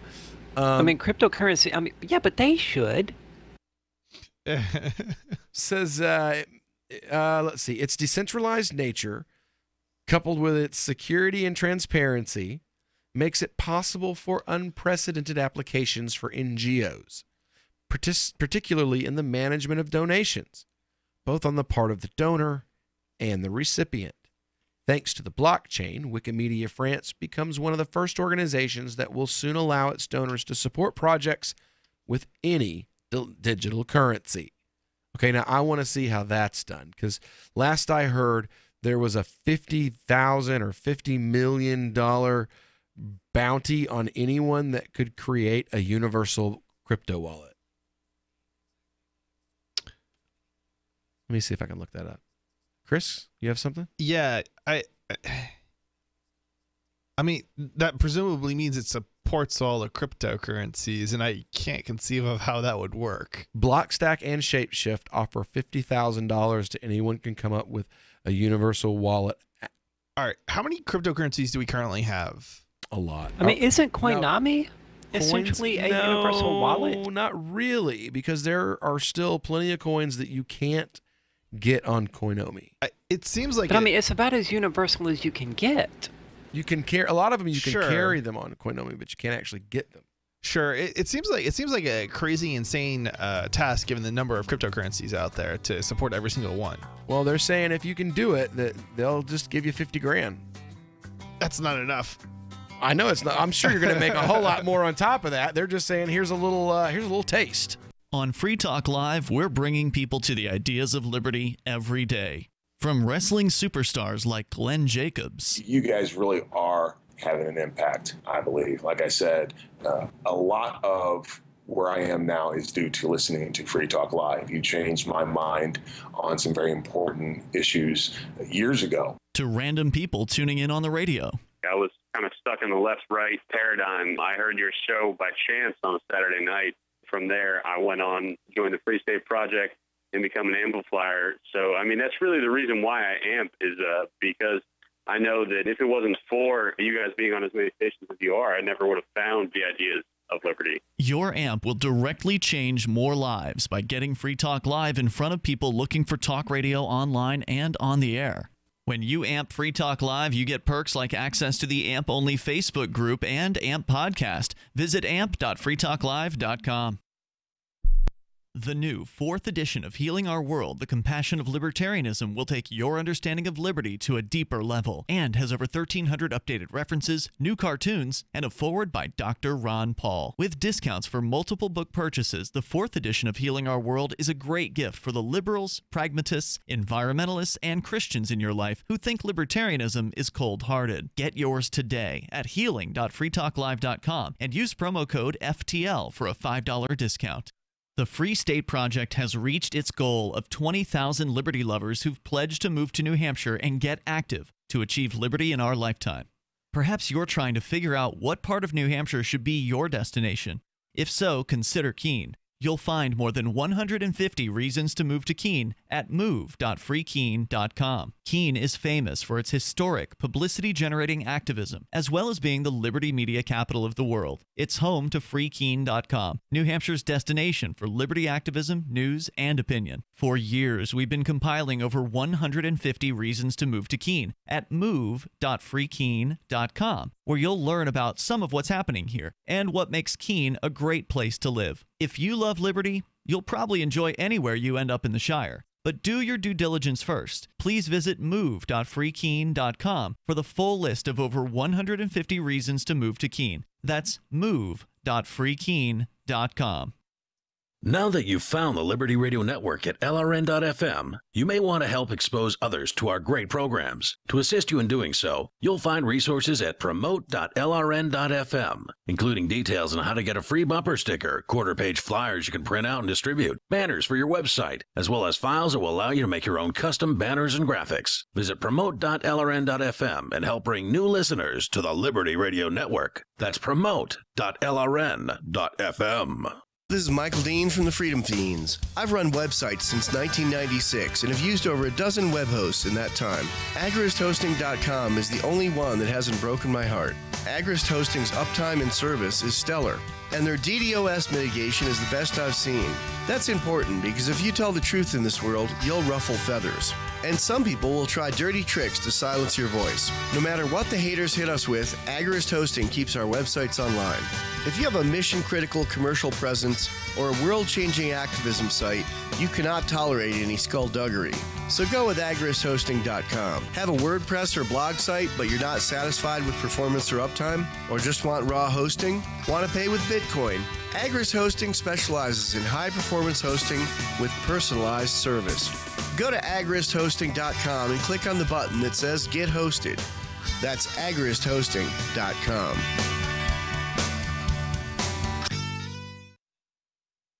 Join the LRN.FM Discord for live chat 24/7 at discord.lrn.fm. That's discord.lrn.fm. You are listening to the Crypto Hour on the Call to Freedom, brought to you by Helium.com. Unasikiliza Crypto Hour inayohusu wito wa uhuru, imeletwa kwako na Helium.com. Live from the Verticoin studio, this is the Call to Freedom. It's the Crypto Hour, brought to you by Helium. 4 to 7 here on LRN.FM. When you kill the faucet, you color 5 to get some free coins. This is the Call to Freedom. That's right. It's the Call to Freedom here on LRN.FM. We're broadcasting live from the Vertcoin studio here in beautiful Keene, New Hampshire. And, we were discussing how cryptocurrency is becoming, quite common in the pop culture space here in the U.S. over the course of the last couple of years, more so in the last 6 months than before. If you want to get involved in our conversation, you're always welcome to give us a call at 603-283-6160. That's 603-283-6160. Or you can hit us at discord.lrn.fm in our Discord chat, or you can also hit us up on Skype at the LRN.FM studio. Now, moving right along, Chris, you brought in a story that has to do with the encrypted space as well, something to do with encrypted communication. Yeah. So I'll read the title. So this is from Reuters. It's WhatsApp raises minimum age in Europe to 16 ahead of data law change. So it's basically a story about you now don't have a right to your data or encrypted communication until you're an adult. Yeah, it's so oh my goodness, what's going on That's here? horrifying. By law. So who has that right before then? Well, kids in America evidently, but not in Europe. So this is a right, reaction. but I mean that data is still going out there online and all of that. So who does have the right to it? Well, maybe the article will explain it. But this is basically a reaction to a data privacy law that's been passed in Europe. And the consequences of this are some companies are raising the age in order to basically comply with the law. The law doesn't necessarily say they have to do this, but that's what's happening. All right, so let me get into the story. WhatsApp, the popular messaging service owned by Facebook Incorporated, is raising its minimum age from 13 to 16 in Europe to help it comply with new data privacy rules coming into force next month. WhatsApp will ask European users to confirm they are at least 16 years old when they are prompted to agree to new terms of service and a privacy policy provided by a new WhatsApp-related WhatsApp Ireland Ltd entity in the next few weeks. It's not clear how or if the age limit will be checked, given the limited data requested and held by the service. Facebook, which is a separate data policy, is taking a different approach to teens aged between 13 and 15 in order to comply with the European General Data Protection Regulation, GDPR, law. It is taking them to nominate a parent or guardian to give permission for them to share information on the platform. Otherwise, they will not see a fully personalized version of the social media platform. But WhatsApp, which had more than 1 billion, wow, I thought that said million at first. That's a lot of users. 1.5 billion users. What is it, like 8 billion users in the in the world? Or people, I should say. Does anybody know? 4. Is it 4 billion? 4 point something. 4 points. That's a lot. That's like what, a quarter? That's almost it's more than a quarter of the world population. Well, yeah, like my in-laws have it in Kenya. They use it to talk with in Canada they use it to talk with in-laws in Kenya, friends in Saudi, people all over the world. All the brothers in the mosque have it, and they're like, you got one from Bangladesh, one from Jordan. Like I talked to the the Dr. Ahmed. He goes to Jordan, and he's like, "What do you want me to bring you back, brother?" And I'm like, "I want a new thobe. I want some new some bukhur, which is like a Arab incense, and some atar, which is like fancy Arab oil, cologne." And he takes pictures like at the market. My wife was on WhatsApp like taking pictures of Indian clothes in Toronto, sending them to me, going, "This is what I'm going to get for the boys. Do you like this? Okay, I'm going to buy this for you. Do you want this color or this color?" So it's all over the world. WhatsApp is like the app for communication. I knew it had been great, increasing in popularity. Well, I mean, if you like your communications being spied upon. And that's the thing, though. And I think that's 7.6 billion people on the earth. You were right. Okay, Good so God. it's a lot. Yeah. That's significant considering a lot of those people don't even have internet access. So, all right, let's continue with the story. But WhatsApp, which had more than 1.5 billion users in January, according to Facebook, said in a blog post it was not asking for any new rights to collect personal information in the agreement. It was created for the European Union. It has created for the European Union. Our goal is simply to explain how we use and protect the limited information we have about you, it said. WhatsApp, founded in 2009, has come under pressure from some European governments in recent years because of its end-to-end encrypted messaging system. Yeah, so we're getting into the encrypted part. It's end-to-end with a backdoor encrypted messaging system. Yeah. Yeah. Okay, so I'm beginning to remember more about the article. So I read this article, but it's been, I don't know, it's probably been a week since I read it, so I didn't actually entirely remember all the details of it at this point. And it's planned to share more data with its parent, Facebook. Facebook itself is under scrutiny from regulators and lawmakers around the world since disclosing last month that the personal information of millions of users wrongly ended up in the hands of political consultancy Cambridge Analytica, setting off wider concerns about how it handles user data. You know, it's funny, if it's really end-to-end encryption, like what's the information that, you know, is being handed over or sold? It doesn't seem to me, it seems to be very misleading if they're advertising the product as end-to-end encryption, but it's not, where it's tappable or whatever, and they know it, or they design that tap. And I'm assuming this is a proprietary app. Does anybody know? What? If WhatsApp is proprietary? Yeah, it's made by Facebook. Yeah. I guess it's probably safe to assume it is. Spied on, yeah. Yeah, so that's one of the problems with proprietary applications. You just don't know what they're doing, so nobody is able to verify, whether or not there's any backdoors or hold on. Security experts. What I find interesting about this is that Facebook can just add a button saying, "Are you 16 or older?" and get out of, legal culpability. But that doesn't work for anyone else. I mean, you can't say, "Oh, well, she told me she was 18," and get out of trouble with it. Yeah, this is so true. I love this one. WhatsApp, which was acquired by Facebook in 2014 for $16 billion, says the Guardian's story on an alleged backdoor in WhatsApp is false. WhatsApp doesn't give governments a backdoor into its system. WhatsApp would fight any government request to create a backdoor. The problem is, WhatsApp doesn't own WhatsApp anymore. Facebook does, and Facebook is more than happy to create backdoors for the Fed. As a matter of fact, they'll spy on you for the Feds and then report you. Yeah, I mean, we should talk a little bit about what Facebook's business model is. It's you. You're not the customer. You're what the they product. Yeah, you're the product. You are what they sell. Your information, everything you do, everything you collect, even if you're not on Facebook, Facebook is logging it. Facebook, when you go to a site and it has that little Facebook icon, almost every single one of them is recording what you're doing because a little piece of Facebook gets loaded. Mm-hmm. Oh, I can watch a video about the jackalope on Netflix and then go to Google to look up America's Funniest People, and I put in AM, and America's Funniest People pops up at the top. It's like, how did you know that's what I was looking for?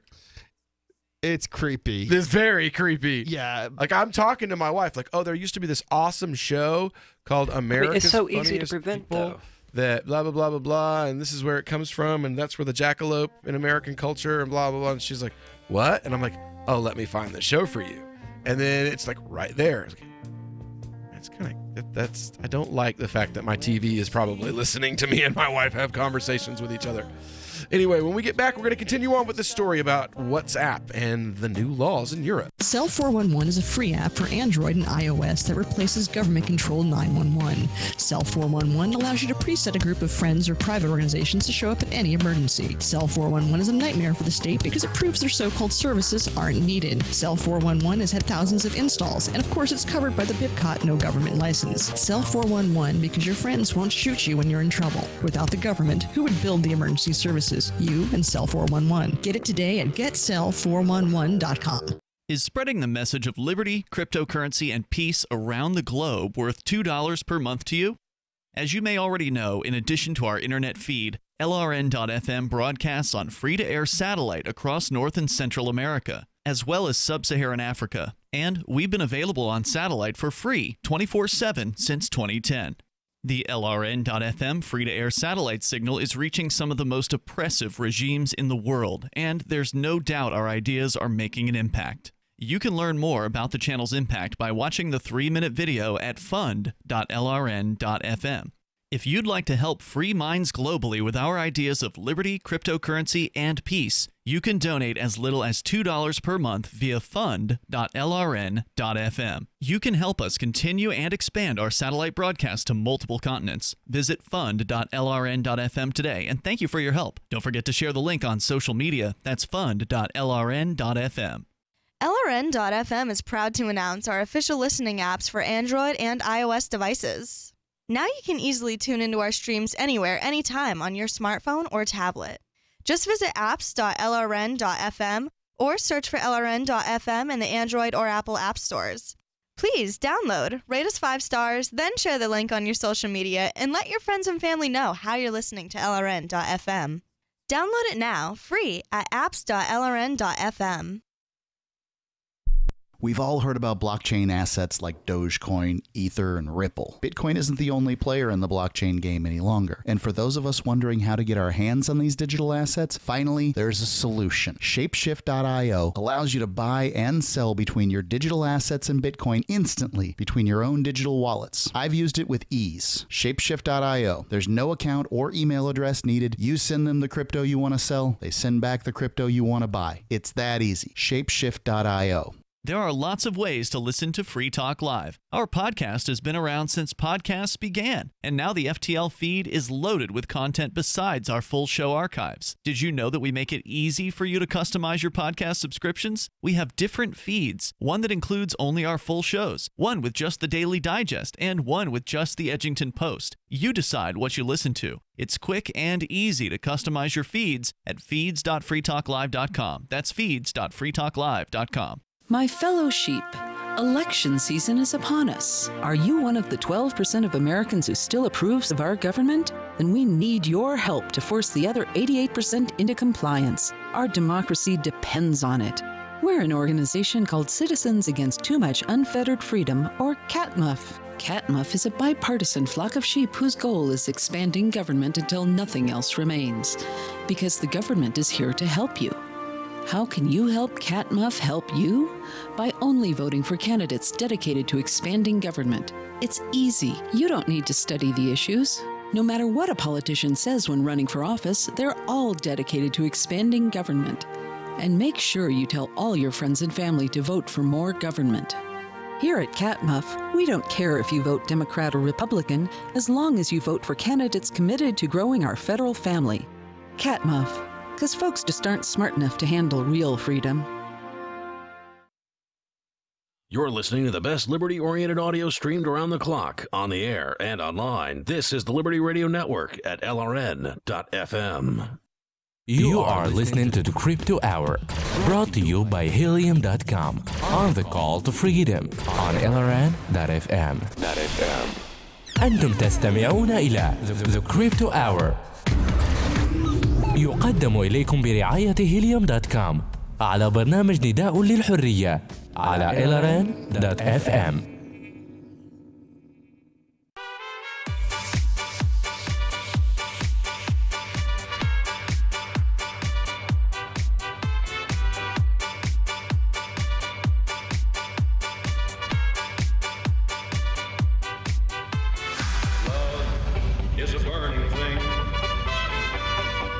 And it makes a fiery ring, bound by wild desire.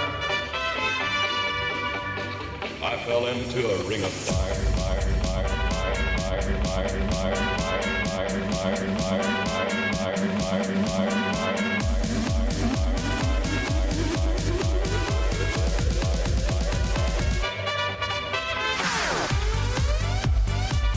All right, welcome back into the Call to Freedom here on LRN.FM. So, broadcasting live here from the Vertcoin studio right here in beautiful Keene, New Hampshire.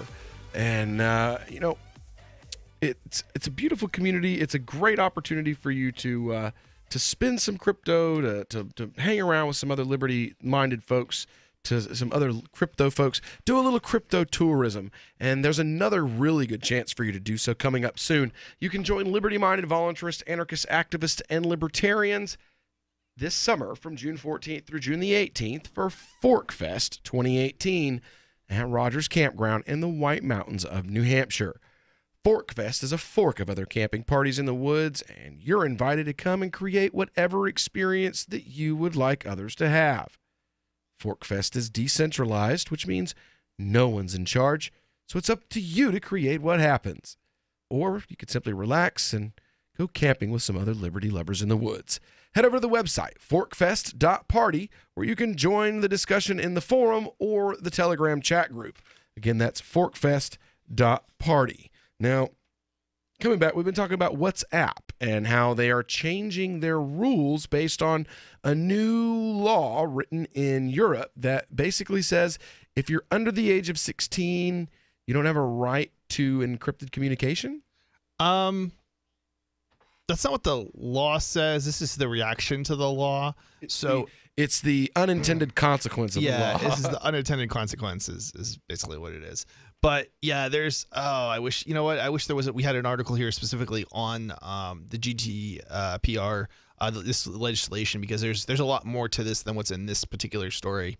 But yeah, there's I know why certain people I've been talking to that run websites have basically been threatening to just ban all people from Europe in response to the ridiculousness of this law. There's already laws on something called a cookie in Europe, and most sites nowadays will pop up this annoying message on the site saying, "Do you accept our terms and conditions?" And it's like all it basically does is force every website is basically just forced to, because every website uses cookies, they're forced to pop up this annoying message saying, "We use cookies." Well, yeah, you could have already guessed that much because all websites basically use cookies nowadays. So it's just this message like saying, "Oh, we have a policy," and yeah, we already knew that, because if you look at the bottom of pretty much any major website, you're going to see a privacy policy and whatnot. And the law basically did nothing but create regulations and barriers and stuff. And it's still not complied with if you visit like a website outside of the United States.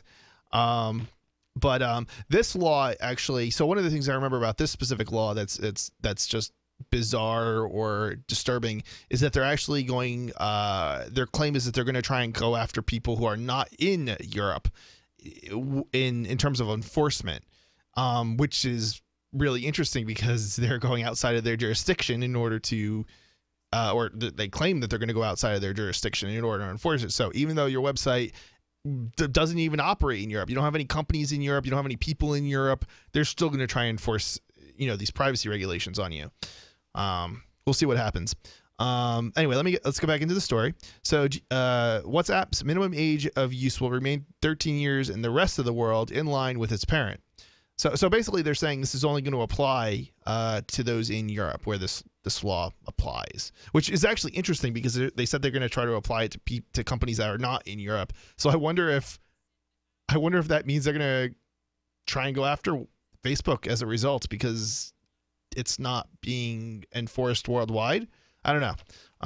So let me continue. GDPR is the biggest overhaul of online privacy since the birth of the internet, giving Europeans the right to know what data is stored on them and the right to have it deleted. Interestingly, my company already was already getting requests prior to this. So I'm not sure, and I think it was already a law in maybe certain countries that you had to delete user data on request. I know we always did. Why not? If somebody wants their data deleted, I don't really have any use for it anyway. It's more of a convenience for the customer to be able to log into a website, maybe and place a second order with the same user account, for instance. We're not, some companies will, have a use for this data, like for instance for marketing or for advertising and so forth, but we don't use, we do have a marketing list, I guess, but it's it's sort of like the same thing as an email list, and you can unsubscribe from it if you want. Apple Incorporated and some other tech firms have said they plan to give people in the United States and elsewhere the same protections and rights that Europeans will gain. European regulators have already disrupted a move by WhatsApp to change its policies to allow its to share users' profile, phone numbers, and other information with Facebook to help improve the product and more effectively target ads. Okay, so this is interesting. So this is one of the issues I have with a bunch of similar apps like Telegram and WhatsApp and Signal. They all require a phone number in order to utilize them. And unlike traditional instant messaging applications. There are some newer ones that don't have that requirement, like Riot, and so I much prefer Riot over any of these proprietary applications. Even where the software is available, the sources are available on the front end, so we can kind of see what's going on. They still require a phone number because you're communicating with a proprietary backend. Exactly. So WhatsApp suspended the change in Europe after widespread regulatory scrutiny. Oh, wait. Yeah, okay. Yeah. It said on Tuesday it still wanted to share the data at some point. As we have said in the past, we want to work closer with other Facebook companies in the future, and we will keep you updated as we develop our plans, it said.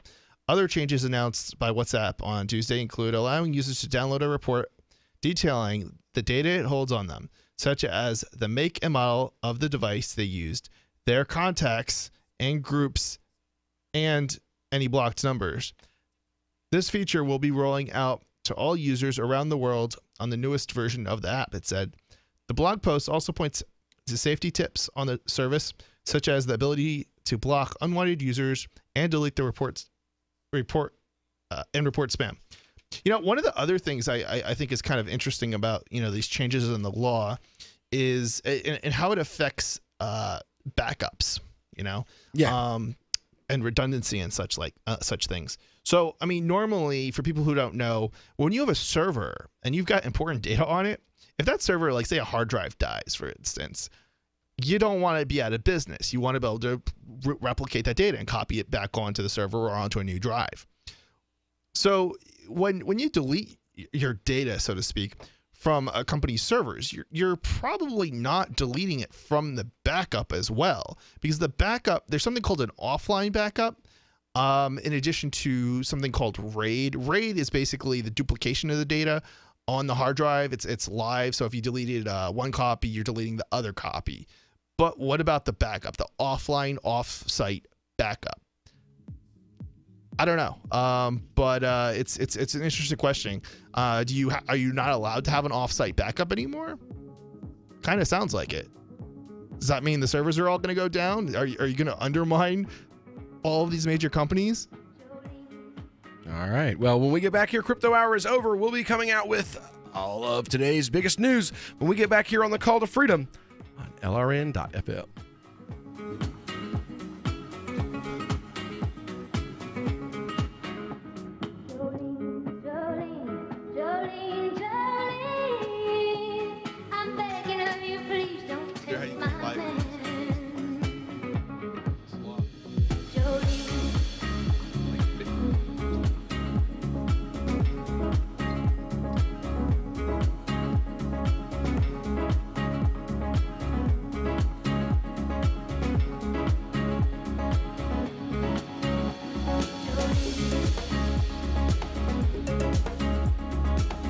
Since time began, tyrants have taken aim at personal liberties.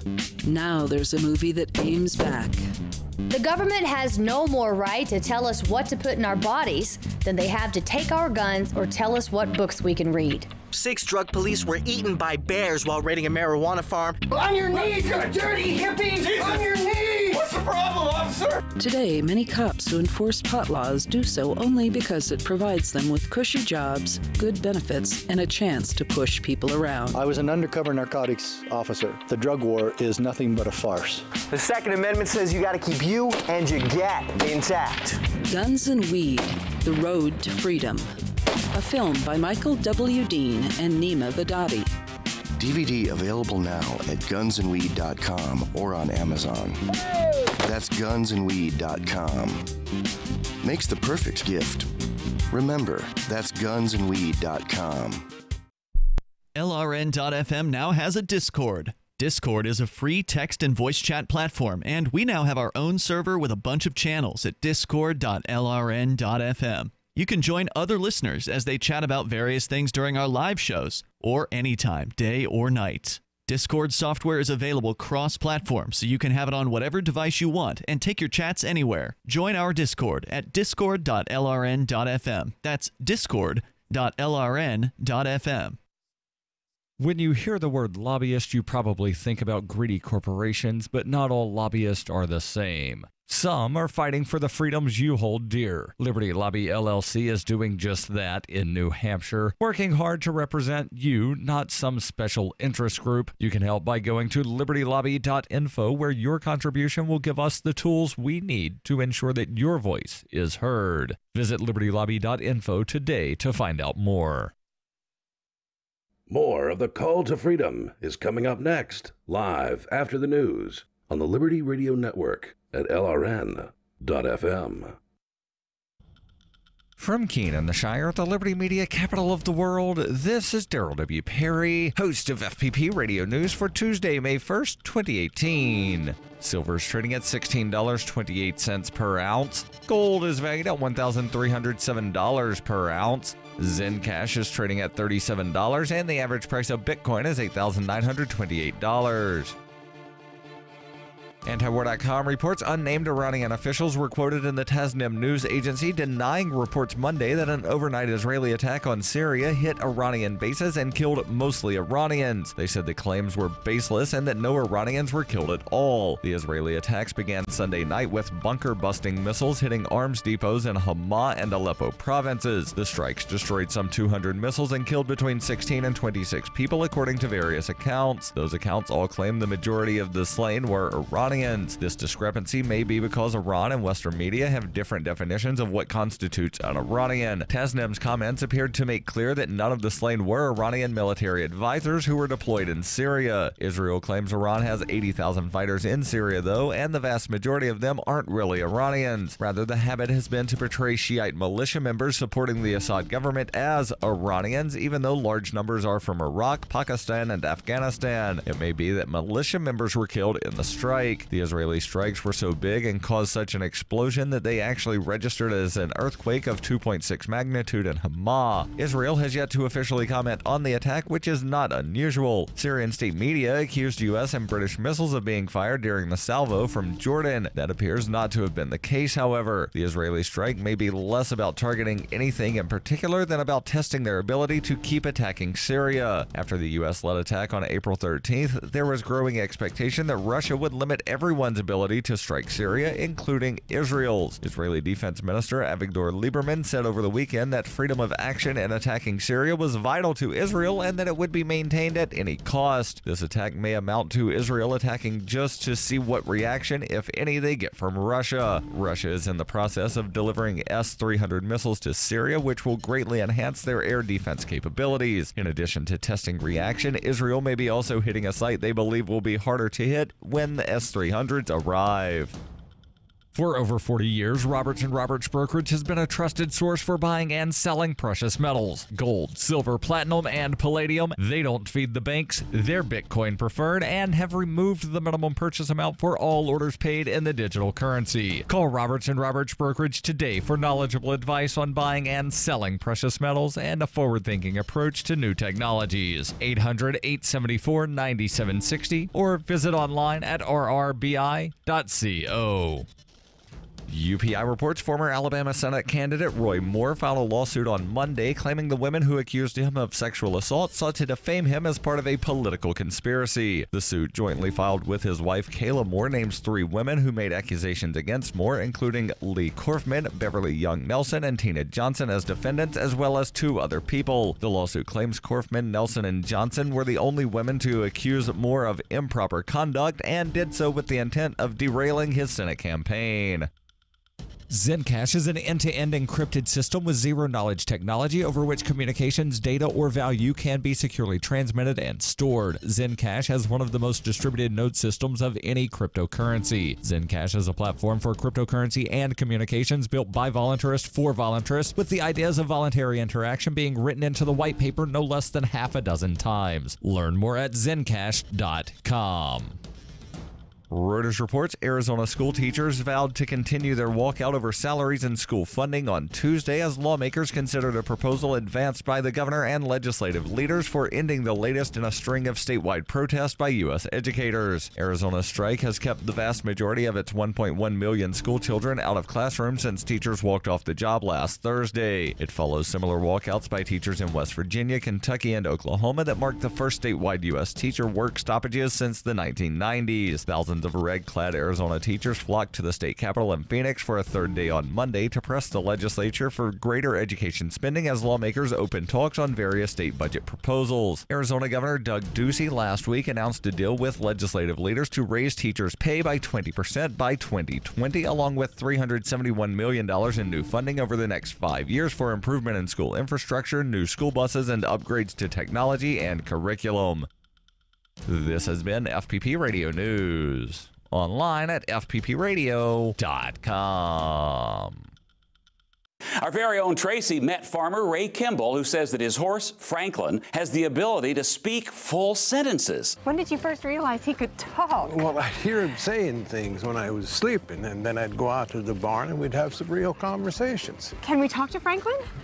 He can't wait to meet you. Say hi, Franklin. What's that? That's a good one. What did he say? He said, "Who's the pretty lady?" Aw. Franklin, do you like living on the farm? Yes. Oh, yes. Oh, yeah. Did he say something? Tracy, you live here now. I spent a cozy night at Ray's farmhouse in a room he called the altar.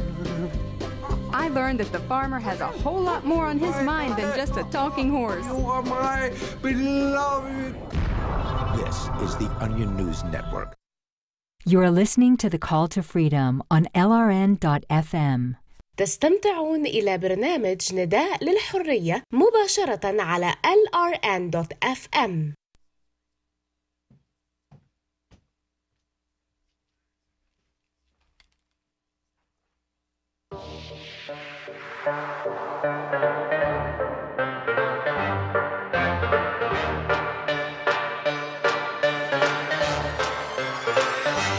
And the French.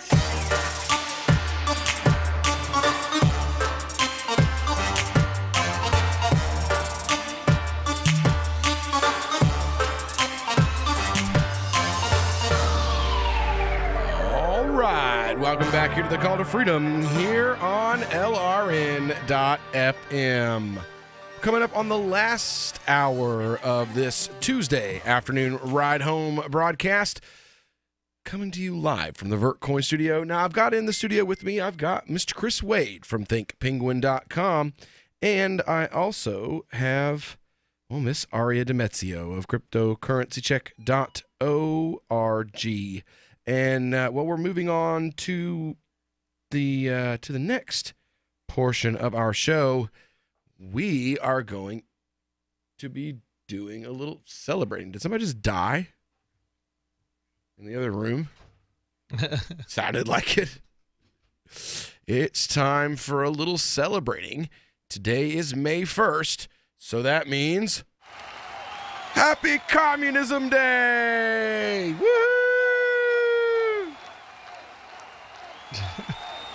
It's only fitting May Day is the time that we commemorate the tens of millions of victims of the murderous ideology of communism. See, today's May Day, and since 2007, the author here, Ilya Somim, has advocated using this date to commemorate the international victims of communism. She outlined the rationale for this proposal, and I'm going to be the one to read it off for you guys.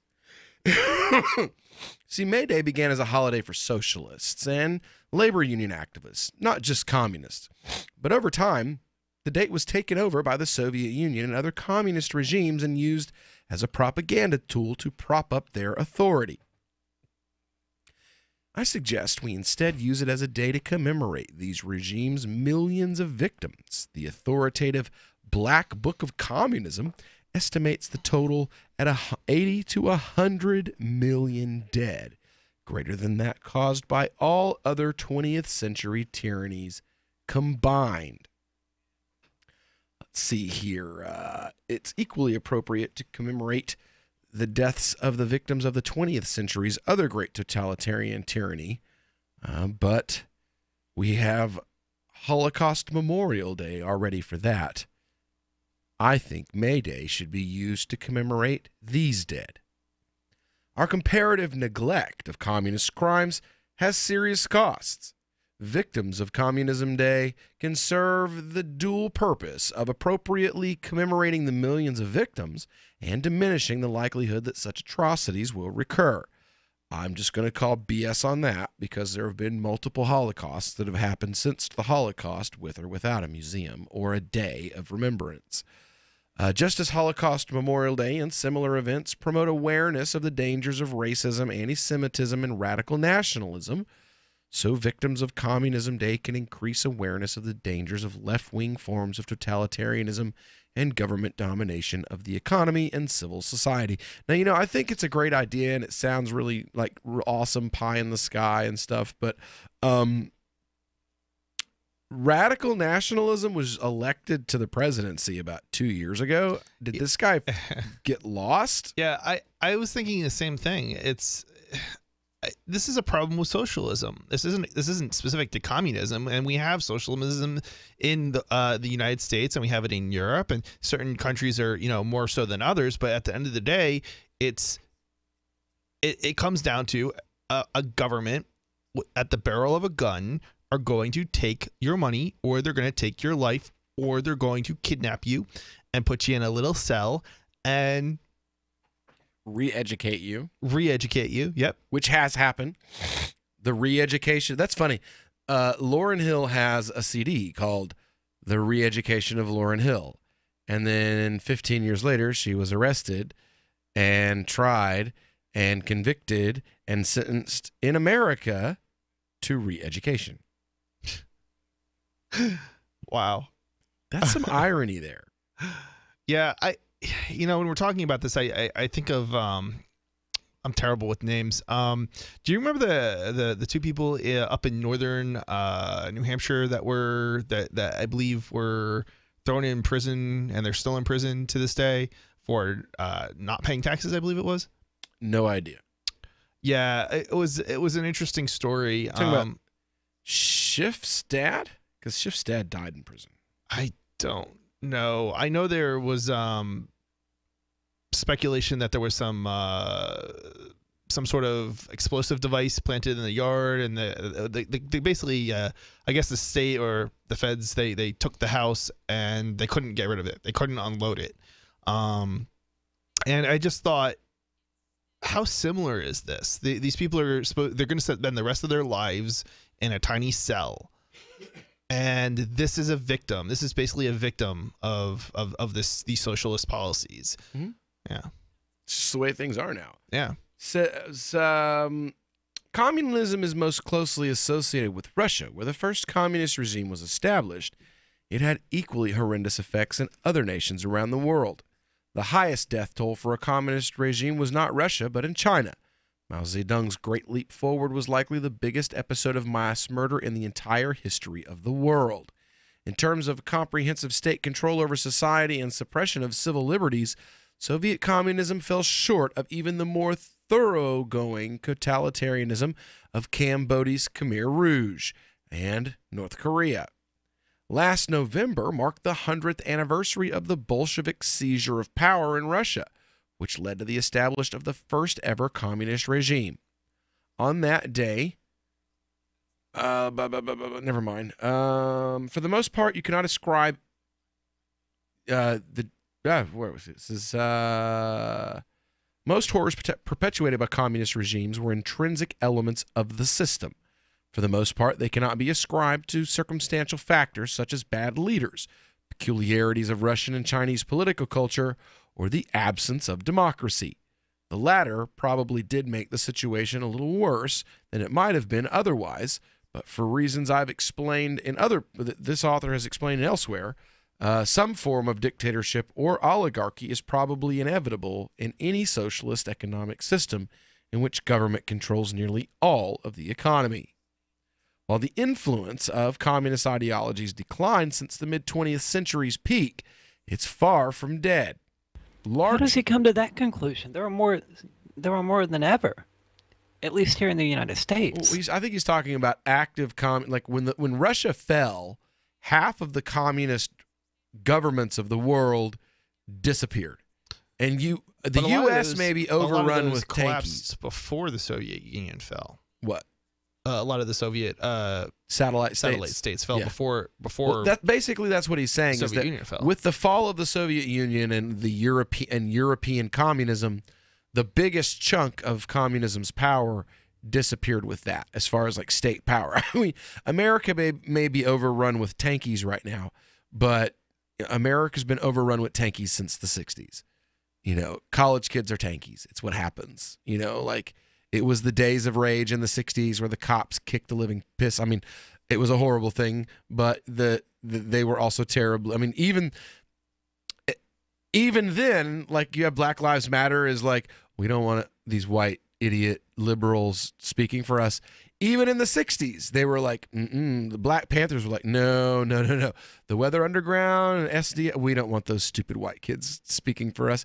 It's foolishness. It's folly. That's their literal words. It's foolishness. It's folly. They led their people in to be slaughtered by the pigs with no defense and no ability to defend themselves. They just ran in there unarmed. Yeah, that's a smart idea. We just put a football helmet in and run into a bunch of cops that are literally waiting for us. This is brilliant. It's a brilliant idea. We should do this more often. So, yeah, when we get back, we're going to continue to celebrate. You hear the crowds. We're celebrating Communism Day here on the Calder. Hi, this is Mark Edge of Free Talk Live. Michael W. Dean's book, User's Manual for the Human Experience, changed my life. In a culture that attempts to turn you into a compliant victim, this book gives you implementable steps on everything from how to be aware of your environment, walking down the street, to business, to how to handle a toxic person in your life. If you're a human, you need to read this book at least once. Go to Amazon and get the Kindle version, or paperback, or an audiobook of A User's Manual for the Human Experience. The warning signs. First, he made me feel special. He promised he'd look after me, provide for my future. He broke every promise he made. Millions of Americans afflicted. I was ready to leave, but he told me he'd change. So I gave him another chance. I was such a fool. The consequences. Things only got worse. He started making my decisions for me, about my job, my kids' education, my money, my safety, my future. He took away my choices, but I kept going back to the same politicians. The diagnosis? Battered voter syndrome. I fell for the same old lies. They were just playing with my emotions, telling me what I wanted to hear. That's not right. If you're tired of the two-party system but want to support a principled Libertarian Party, check out the Libertarian Party of New Hampshire at lpnh.org. That's lpnh.org. Did you know you can get news updates about what's happening with the Liberty Radio Network delivered in the way you prefer? You can sign up for our email updates at updates.lrn.fm. Plus, you can stay in the loop by joining our Facebook profile at facebook.lrn.fm or follow us at Twitter at twitter.lrn.fm. It's all free, so sign up now at updates.lrn.fm for news updates delivered to your email box, facebook.lrn.fm to follow our Facebook page, and twitter.lrn.fm to receive our tweets. Are you tired of your taxes funding endless occupations around the world? Antiwar.com is run by people who understand that wars abroad become wars at home, wars on our freedoms. Antiwar.com is dedicated to bringing you the latest in news, views, interviews, and reviews from the top movers and shakers in the anti-occupation movement. Antiwar.com has it all, from thorough foreign policy analysis to interviews with whistleblowers who used to run the military-industrial complex. Anti-war, pro-free market. That's antiwar.com. Imagine someone in your community getting in their car, turning on the radio, and hearing the Liberty Radio Network. You can make that vision a reality with your own micro radio station. Visit broadcast.lrn.fm to learn how you can put our programs on the air in your area. You can have LRN.FM running around the clock, and you can even add in your own local shows. Building a radio station is simple, but programming isn't. That's where LRN.FM comes in. Learn more at broadcast.lrn.fm. That's broadcast.lrn.fm. Why did you move to the Shire? I moved here to the Shire because there's other people around who take liberty just as seriously as I do. I moved to the Shire because I saw videos of people challenging authority and thought that I could get support myself.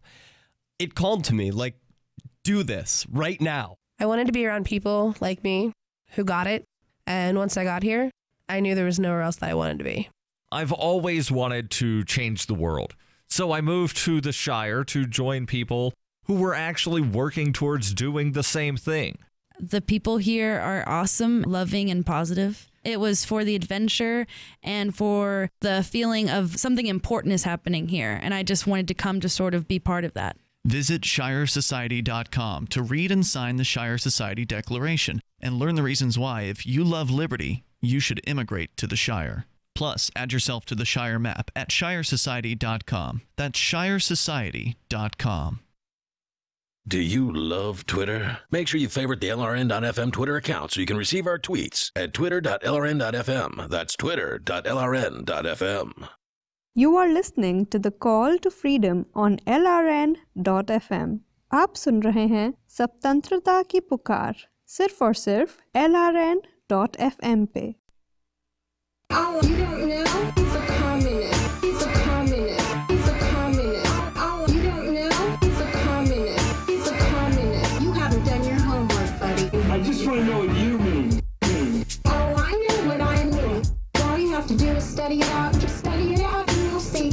Oh, I know what I mean. What do you mean by communist? Communist. Just because he was born here doesn't mean that he thinks like us. And those of us who are not voting for him know it. You haven't done your homework. Oh, you don't know? He's a communist. He's a communist. He's a communist. Oh, all right. Welcome back here to the Call to Freedom here on LRN.FM. And, well, we are celebrating Victims of Communism Day today here on the LRN.FM. Now, I actually had a conversation with somebody and about, killing and supporting politicians that are supportive of murder. And I threw them for, this is a lefty, of course. And basically they're saying, it's okay to vote for Obama, even though he dropped 26,000 tons of bombs a year on Muslim civilians, because... How do you defend that? Well, because Trump is going to drop 21,000 tons of bombs. Okay. And so would Romney, and so would McCain. So it's okay if you support murderer A if you can conceivably decide in your head that murderer B will kill one more person than murderer A. So my question to that was then, so if the choice was presented to you of it's 1945 and it's the election in the U.S. and World War II didn't really go the way we had planned, and now your choices for president are Hitler or Stalin, that you would vote for Hitler because he killed 6 million and Stalin killed 16 million? Is that what you're telling me? I wouldn't. Is that you would vote for Hitler? Because they literally presented it in the dichotomy of you have no other option. If you don't vote, you will just spontaneously combust. That might have worked on me at one point. Or if you vote third party. Yeah. Oh my God. When I was, as a naive younger person, I probably, I might have, been okay. I'll vote for, one of the two lesser evils. But the problem is, they're not. There's not a lesser evil. They're both evil. So there isn't really a choice here. It's the only right choice is not to vote for either of them. Yes. The only way to win the game is to not play. Yeah. I don't object to voting. I'm just not. I gonna object to vote voting. I have a what I call a morals based approach to voting.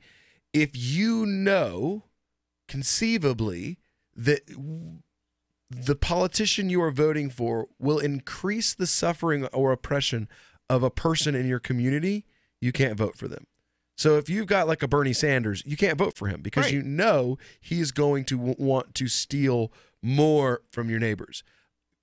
But on the same token, you can't vote for a Trump either because he wants to oppress some of your neighbors or refuse freedoms to some of your neighbors or turn the concept of liberty into privilege for some of your neighbors. And, well, that doesn't equate for me either. So I, as a person who sees voting as a thing that you are morally, I think part of it has to do with my faith. There's a parable in Islam that talks about a man who grew grapes. And he grew those grapes and sold them to the man that he knew was going to use them to make wine. And because of his knowledge that they would be used in this way, he is responsible for the actions that are carried out on that wine to a small degree. He didn't do it, but had he not facilitated it in that way for a profit, these things wouldn't have happened. So if he sells his grapes to this winemaker and the winemaker makes gallons of wine, and a person who drinks a gallon of that wine commits a murder he wouldn't have committed had he been sober, you will answer to God as the man who grew those grapes for why you knowingly assisted in that. Because we know that people do things that they wouldn't normally do when they drink, and that you're facilitating. And for Muslims, that's sinful. For me to buy you a drink is as sinful as for me to profit from selling the grapes that make it for you. It's an interesting way to. And for me, voting is the same way. Yeah, it's an interesting way to phrase things. If you actively contribute to the murder of children and you do so with the knowledge that that is what your vote is going to contribute to, those children will literally call out for justice from you before Just God. don't tell Larry Sharp. It seems like there's an even stronger case against somebody voting for somebody who's going to go out there and murder another person than there is for somebody who makes something that is then used by another party to do wrong. Because it's more of a direct. It's like you taking your own hand and committing murder as opposed to cutting off your hand and giving it to somebody else to commit murder with. Yeah. Well, I probably got blocked by Imam Suhaib Webb this week. He put up a post, and basically what he said was that due to the indifference of suffering, all white men are equally responsible for every act of racism. Those who committed it with their hands are equally guilty of the act to the guy who just lives his normal life because of his indifference to that oppression. To which my response, of course, was, so that means that 85% of the American Muslim voting population is responsible for the death of 2,100 Muslim children because they didn't have a passive indifference about the murder of Muslim children by the United States government under Barack Obama. They knew he was doing it, and after they knew he was doing it, they actively campaigned for, supported, and then voted in favor of those policies. So does that mean they're responsible for that death? No response, of course. I think I got blocked, actually. But that's if you're going to make the moral argument that every person who is not a person of color is responsible for every lynching that ever happened in history because they simply aren't actively in the street spending money protesting against racism, then I'm sorry, but if you're actively participating in a system that is murdering people, you are culpable for that. I mean, you can't have it both ways. That's not an unreasonable position, do you think? Seems pretty logical to me. Am I just crazy? I don't know. I don't think you're crazy. Maybe I'm crazy already. to some degree or another, you're right. I'm just flabbergasted. Anyway, when we get back, we're going to get into more of the wonders of suffering and bread lines and all the great and amazing things that go along with supporting communism, living under communism on this Victims of Communism Day.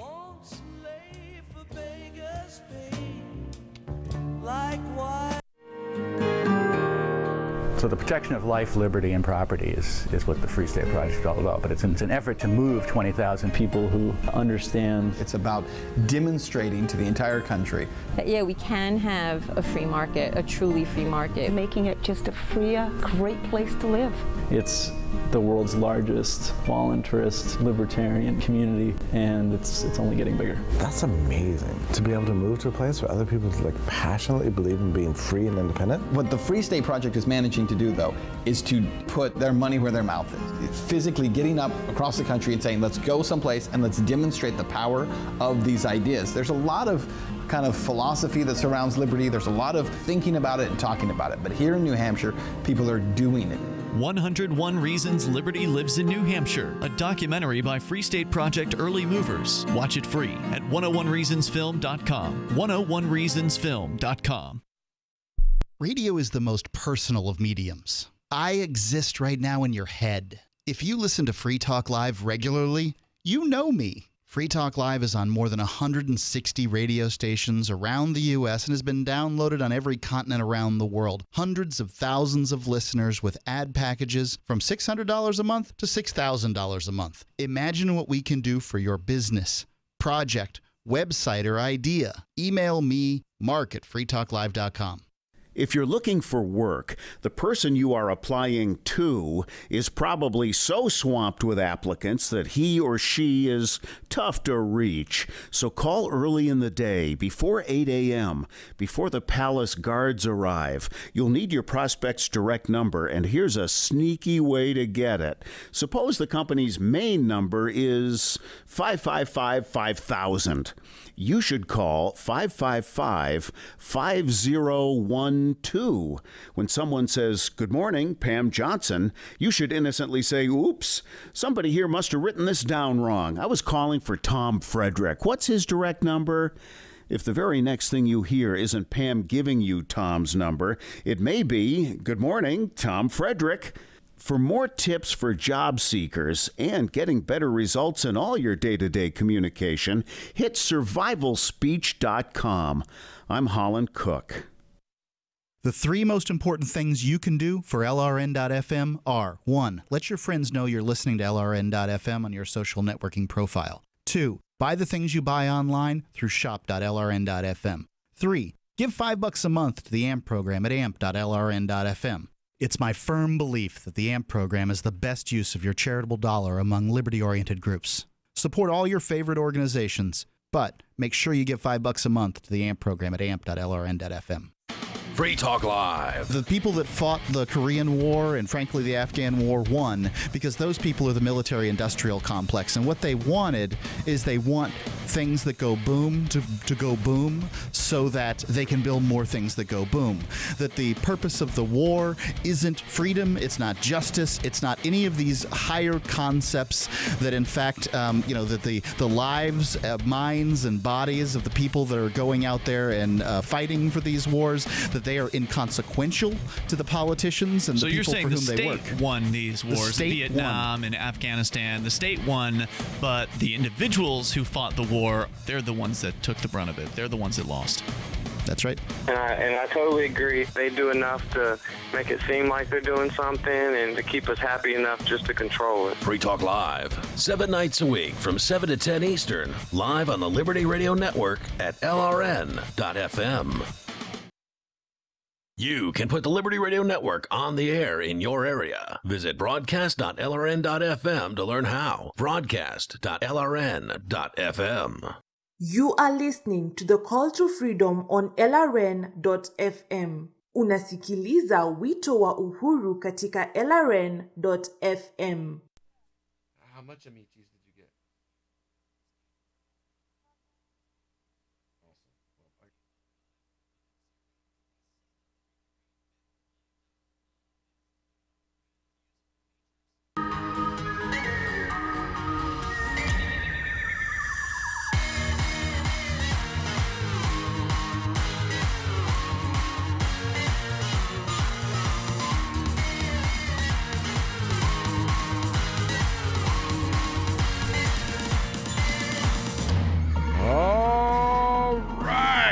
So, we're back here on the Call to Freedom here on LRN.FM, and we've been talking about Victims of Communism Day.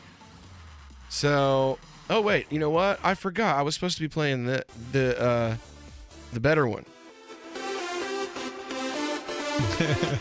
Yeah! It's Stalin's Soviet Union Socialist Republic March, but done like... I'm so going to play this at PorkFest if I do a show. Oh, Lord. Oh, my God. Yeah, I just sat here on break and like dug through remixes to try to find funny communism songs. And yeah, there are... Not only can the left not meme, the left can't really remix either. So, yeah. Yeah, I mean, like, I listened to 4 different versions of the USS Arm, Be Glorious, and, yeah. Anyway. So, Aria, what do you think here? Communism Day. Is Aria alive? Yeah, I'm alive. I think that it shouldn't be called celebrating the dead killed by communism as much as it should be, you know, like lamenting the dead killed by communism. Acknowledging it. Yeah. And I don't know how much of it's really communism's fault versus just statism in general's fault. Well, I think part of what he's saying is that communism is kind of... they've not only attempted, but they've succeeded in kind of co-opting May Day. It was a part of state propaganda campaigns in Russia and other communist countries. They kind of claimed May Day as their own holiday. So let's let them have it. You know, when you control, the economy, the way things are in communism, there's certainly something to be said. And the same is true for crony capitalism and socialism. The people who have, when you're an elected official and you're deciding, what laws to pass, and you create a barrier of entry for startups that doesn't exist with an established industry, or the established industry players, you are directing people's funds into particular places, which then ends up rewarding you in certain ways, and it's the whole you end up with power basically. So let's see here. Yep, that's really pretty much it here. Something about exposing George Soros, and that's about it. So, May 1st, Victims of Communism Day, a day to acknowledge the fact that, well, Stalin alone killed 16 million. Then you have the Khmer Rouge, which were pretty close to that. You had Mao Zedong, who outdid Stalin. You had Pol Pot, North Korea. Who was that in North Korea? Well, that before Kim Il-sung, right? Isn't that who it was? I think it was Kim Il-sung. I'm terrible with names. It's all over the world. Cuba. Yeah. Even here in the United States, you had terrorist bombings that were carried out by the communist connected groups here in the U.S. I feel like the next, if we're gonna have this sort of thing, we need a statist day, just to acknowledge all the people who have been killed by the West. Oh, I was about to say, they already have that. It's called Veterans Day. Yeah, very true. It's interesting how 4th of July. It's interesting how we celebrate murder. Well, we celebrate the murderers. Yeah, it's true. It's There is no star on Veterans Day where it says this holiday does not apply to those involved in the My Lai massacre or the rape of Iraqi children in order to gain intelligence information. You know what would be an interesting video. I think what they should do is they should just call it Veterans of World War II and those wars before that day. Because any war that America's been involved in since getting World kind War of long II, with names I there. don't care if it's wordy or not. It's the only truthful thing because there's, honest to God, no reason to celebrate a veteran that's been involved in a war since World War II. We need the joyous music of like Veterans Day and other these days, backed with images of war, of what actually is happening.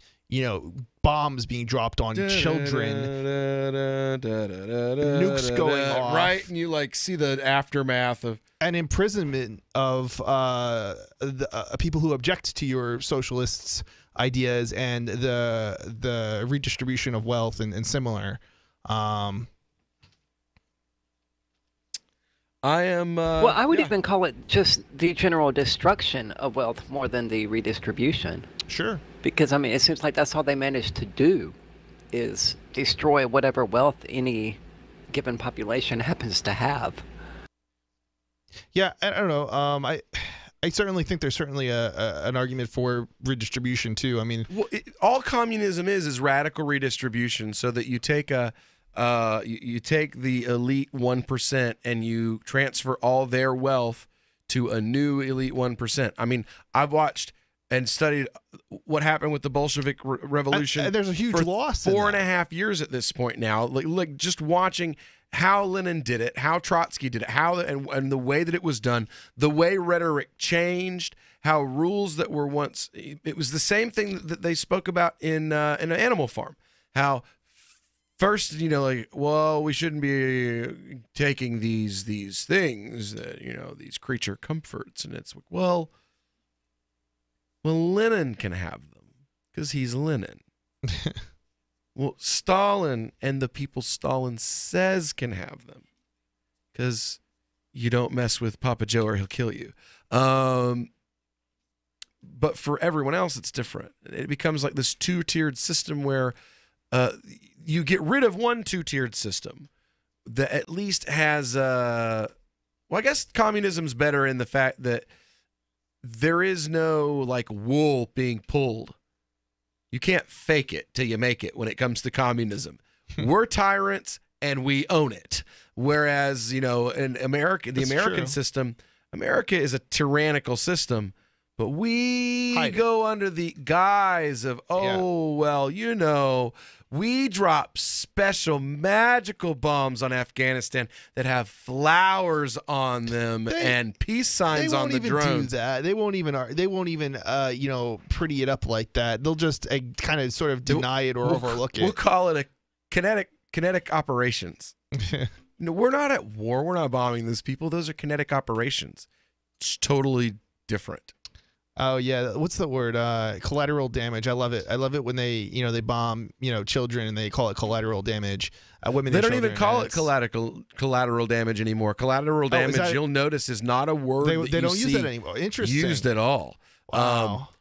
Now the word that's used a lot is suspected militants, because if you're a male over the that's right. If you're a male over the age of 12. Then they can count you as a terrorist, because the rules of engagement for drone warfare now are any male and they never over the identify age of 12. Anybody under. They never identify women being there or children. So on occasion you might get lucky, but it's official policy that was enacted by the Obama administration. That we don't talk about that stuff anymore. It's uncomfortable for the public. Does it make you uncomfortable? This Your Family Today tip is brought to you by Nesquik. Try Nesquik 4-packs, perfect for lunches and great for kids on the go. Look for it in the juice aisle. Snack time is a great chance to sneak extra calcium into your child's diet without making him feel like he's eating something he doesn't want. Serve up dairy-rich foods like smoothies, flavored milk, frozen yogurt, and string cheese. He'll love the treat, and you'll love knowing how good it is for him. For more tips like these, visit us at parenthood.com/yourfamilytoday. Is spreading the message of liberty, cryptocurrency, and peace around the globe worth $2 per month to you? As you may already know, in addition to our internet feed, LRN.FM broadcasts on free-to-air satellite across North and Central America, as well as Sub-Saharan Africa. And we've been available on satellite for free 24/7 since 2010. The LRN.FM free-to-air satellite signal is reaching some of the most oppressive regimes in the world, and there's no doubt our ideas are making an impact. You can learn more about the channel's impact by watching the 3-minute video at fund.lrn.fm. If you'd like to help free minds globally with our ideas of liberty, cryptocurrency, and peace, you can donate as little as $2 per month via fund.lrn.fm. You can help us continue and expand our satellite broadcast to multiple continents. Visit fund.lrn.fm today, and thank you for your help. Don't forget to share the link on social media. That's fund.lrn.fm. Did you know we've taken our LRN.FM telephone listen line to a new level with the LRN.FM audio on demand line? Now you can call 712-770-8447 anytime and listen to LRN.FM's live feed. And you can listen to a bunch of our original shows on demand. Long distance fees may apply. Just dial 712-770-8447 and choose from the menu. 712-770-8447. What do you shop for that you could otherwise buy at Amazon? Pretty much everything, right? Amazon has competitive pricing and they deliver, and that's a big plus. If you could plan ahead in your shopping, would you be interested in saving up to 33%? There's a catch. You have to do your shopping in Bitcoin. But imagine those savings. It's like a huge raise. All you have to do is go to saveitpurse.com. We've saved thousands, and you can too.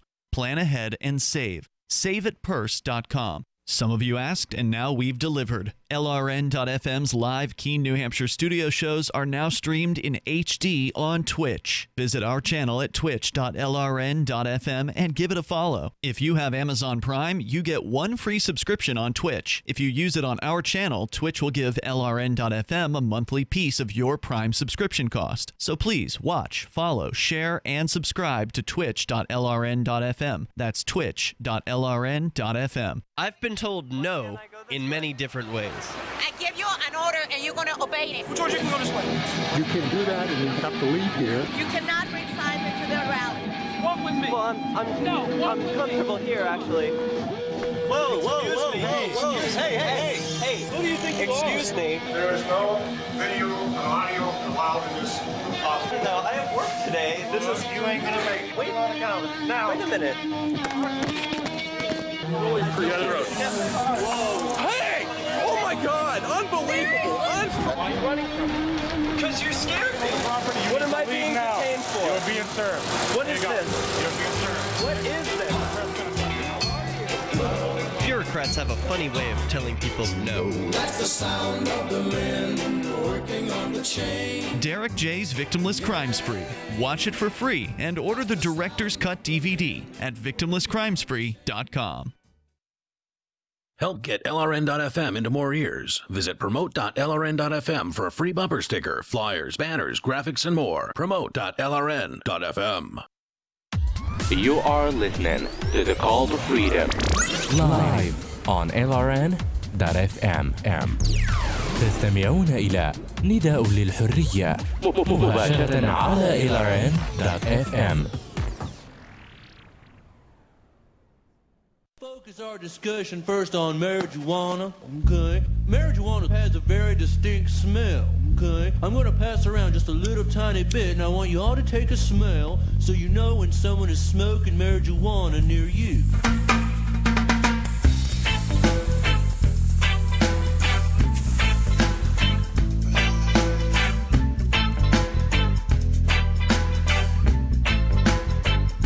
Right, welcome back here to the final segment of the Call to Freedom here on LRN.FM. We're broadcasting live from the VertCoin studio right here in beautiful Keene, New Hampshire. And you know what? These days, it is so hard to keep your personal communications secure from the prying eyes of the state. They've got so many tools in the toolbox nowadays in order to get your info, stop you even from communicating. You see, for some of these places, they can go and they can subpoena the personal information, and these companies will just give it up. And there you go. The feds have your personal info. Or they will shut down servers and prevent you from communicating altogether. Well, that's where CryptVisor comes in. You see, they don't keep any of your personal information. No phone numbers, no IP addresses, no emails, no names, no nothing. So if the feds come around with a warrant wanting info, they don't have it to give. And it's hosted on the blockchain. So unless they can shut down the internet, you are not stopping someone from communicating. So go over to cryptvisor.network, check out their advanced security features and the CVPay crypto wallet. Again, that's cryptvisor.network, your home for advanced secured communication.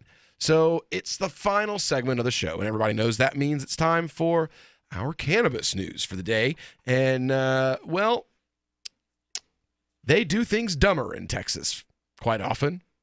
Bigger, but dumber. The cannabis industry is now pleading its case against a possible CBD ban in Texas. A month after Texas health agencies proposed cracking down on CBD, the cannabis industry is actively trying to change the minds of health authorities about CBD to keep the product on shelves throughout the state. The confusion started in March when the Texas Department of State Health Services announced a draft plan to yank CBD products from shelves, even if they contain no THC and are not marijuana derivatives. Public comment on the issue is closed. The final decision will be made by the agency's commissioner, John Hellerstedt. A spokeswoman for the agency told Hemp Industry Daily that CBD is an adulterant that can't be added to foods and is not a legal nutritional supplement. Neither is fenugreek. And yet you can find bottles of it all over the place, everywhere. The DEA lists CBD and THC as controlled substances, according to Laura Anton in an email. Anton said Texas health authorities haven't made any decision yet about how to deal with CBD being sold online from out-of-state entities. Good luck. Right? You heard about what happened to Tommy Chong. He ran a company that sold glass water pipes. In Pennsylvania, the sale, ownership, whatever, of water pipes is illegal. So over and over and over and over again for like 3 years, the feds tried to order a water pipe from his company from Pennsylvania, and they never did it. And basically, they hired a new guy. Uh-oh. And somebody made a call, and a pipe got sent out, and they like came in like they were raiding like Manuel Noriega's place, like they were going after El Chapo over a water pipe, and they gave Tommy Chong 3 years in prison. He did 3 years in prison in the early 2000s over a water pipe. Federal time for interstate trafficking of controlled whatever. He wasn't selling drugs. He sold a water pipe in Pennsylvania. So let me get this straight. It was legal in Pennsylvania, It was illegal in Pennsylvania. That's not legal federally, or it's not legal from one state, or it's not legal in other states where it was shipping to. In California, where Tommy and the factory are, it's legal. Okay. In Pennsylvania, it was not. Okay, so they were ordering from Pennsylvania, and it's okay. So the Pennsylvanian government. Well, the feds were the ones that were involved in the whole setup. And okay. Yeah. The feds were. Interesting. Yeah. The feds were in Pennsylvania. The Pennsylvania Department of the FBI were the ones that were constantly. And they did a documentary about it. And Tommy was like, for 3 years or 2 or 3 years, they were constantly trying to figure out a way to bust him through this business. And they were following the law to the letter. And there was a mistake. Yeah, I really have to wonder, like. So the argument is that like any business activities will affect interstate commerce because it affects the price. So why is it when we're talking about marijuana, it's somehow different than the water pipe? Wouldn't it be the same thing? If you sell it in Pennsylvania, it affects interstate commerce.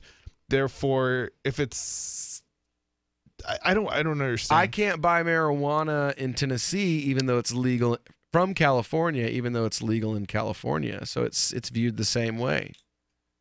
I don't get it. It's not. You're not supposed to get it. It's the law. The You're law just doesn't make supposed any to shut sense. up and follow it. Yeah, it doesn't. You're thinking about it. That's the problem. You're not supposed to think about it. You vote. That's what you do instead of thinking. You vote so that they can think on your behalf. See? That's the problem. You're trying to think about it. And you're just a lowly peasant. So, you're not going to understand the 55-degree chess that is, the federal government on every issue. I'm sorry. It's true. It says here, implementation of the protocol would cause Texas to fall behind the rest of the nation for years to come in its treatment and regulation of CBD products. That the protocols will be devastating and cause irreparable damage to the emerging hemp industry.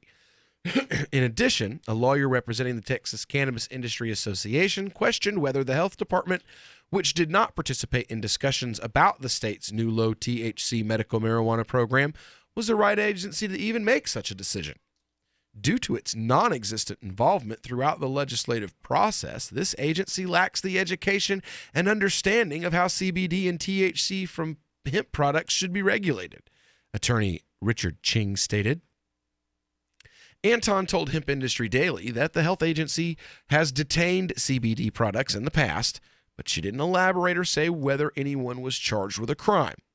She gave no timeline for a decision about CBD in Texas, but said the agency's decision won't be subject to review by the state legislature because the agency does not consider the crackdown to be a new regulation, just enforcement of an existing rule. Translation, we're going to do what we want, and we're not accountable, and the legislator itself can't do jack piss about what we're going to do, so you just shut up, little peons, because we're the regulation industry in Texas, and we win. Tough luck. Oh, by the way, we're funded by the Police Benevolence Association. Oh, my God. Texas. Bonham, Texas. We know you're listening in Texas. We're on the air in Bonham, Texas. We know this. Texas, that's right. You need to be voting harder. Vote harder. Call your legislator and tell him what your opinion is so that his secretary can hang up and laugh about the fact that you think that they care. I only say that because that actually happened one time when I called a legislator in Tennessee. I don't think the secretary knew that I was still on the phone, but the people in the office had a nice little laugh. And then someone said, like, they don't think he's already decided how he's going to vote. And I was like, oh, wow. So that whole call your congressman and tell them how you feel, that doesn't mean anything. They decide how they vote regardless of what your opinion is. They have their constituency that they know will vote for them and keep them in office, and your opinion means nothing, peasant. So I hope you don't mind that we've taken away your natural arthritis medicine because we're the state. Well, we do what we want. Redistribution of wealth. That's right. Redistribution That's of wealth. exactly what that is. That's right. Welcome to socialism. Right-wing socialism. All right, guys, so that's another one in the books. We'll be back with more tomorrow. More crypto news, more making fun of the right-wing nutcases, more making fun of the social justice warriors, and more cannabis news as well. So don't go anywhere, though, because Free Talk Live is coming up next.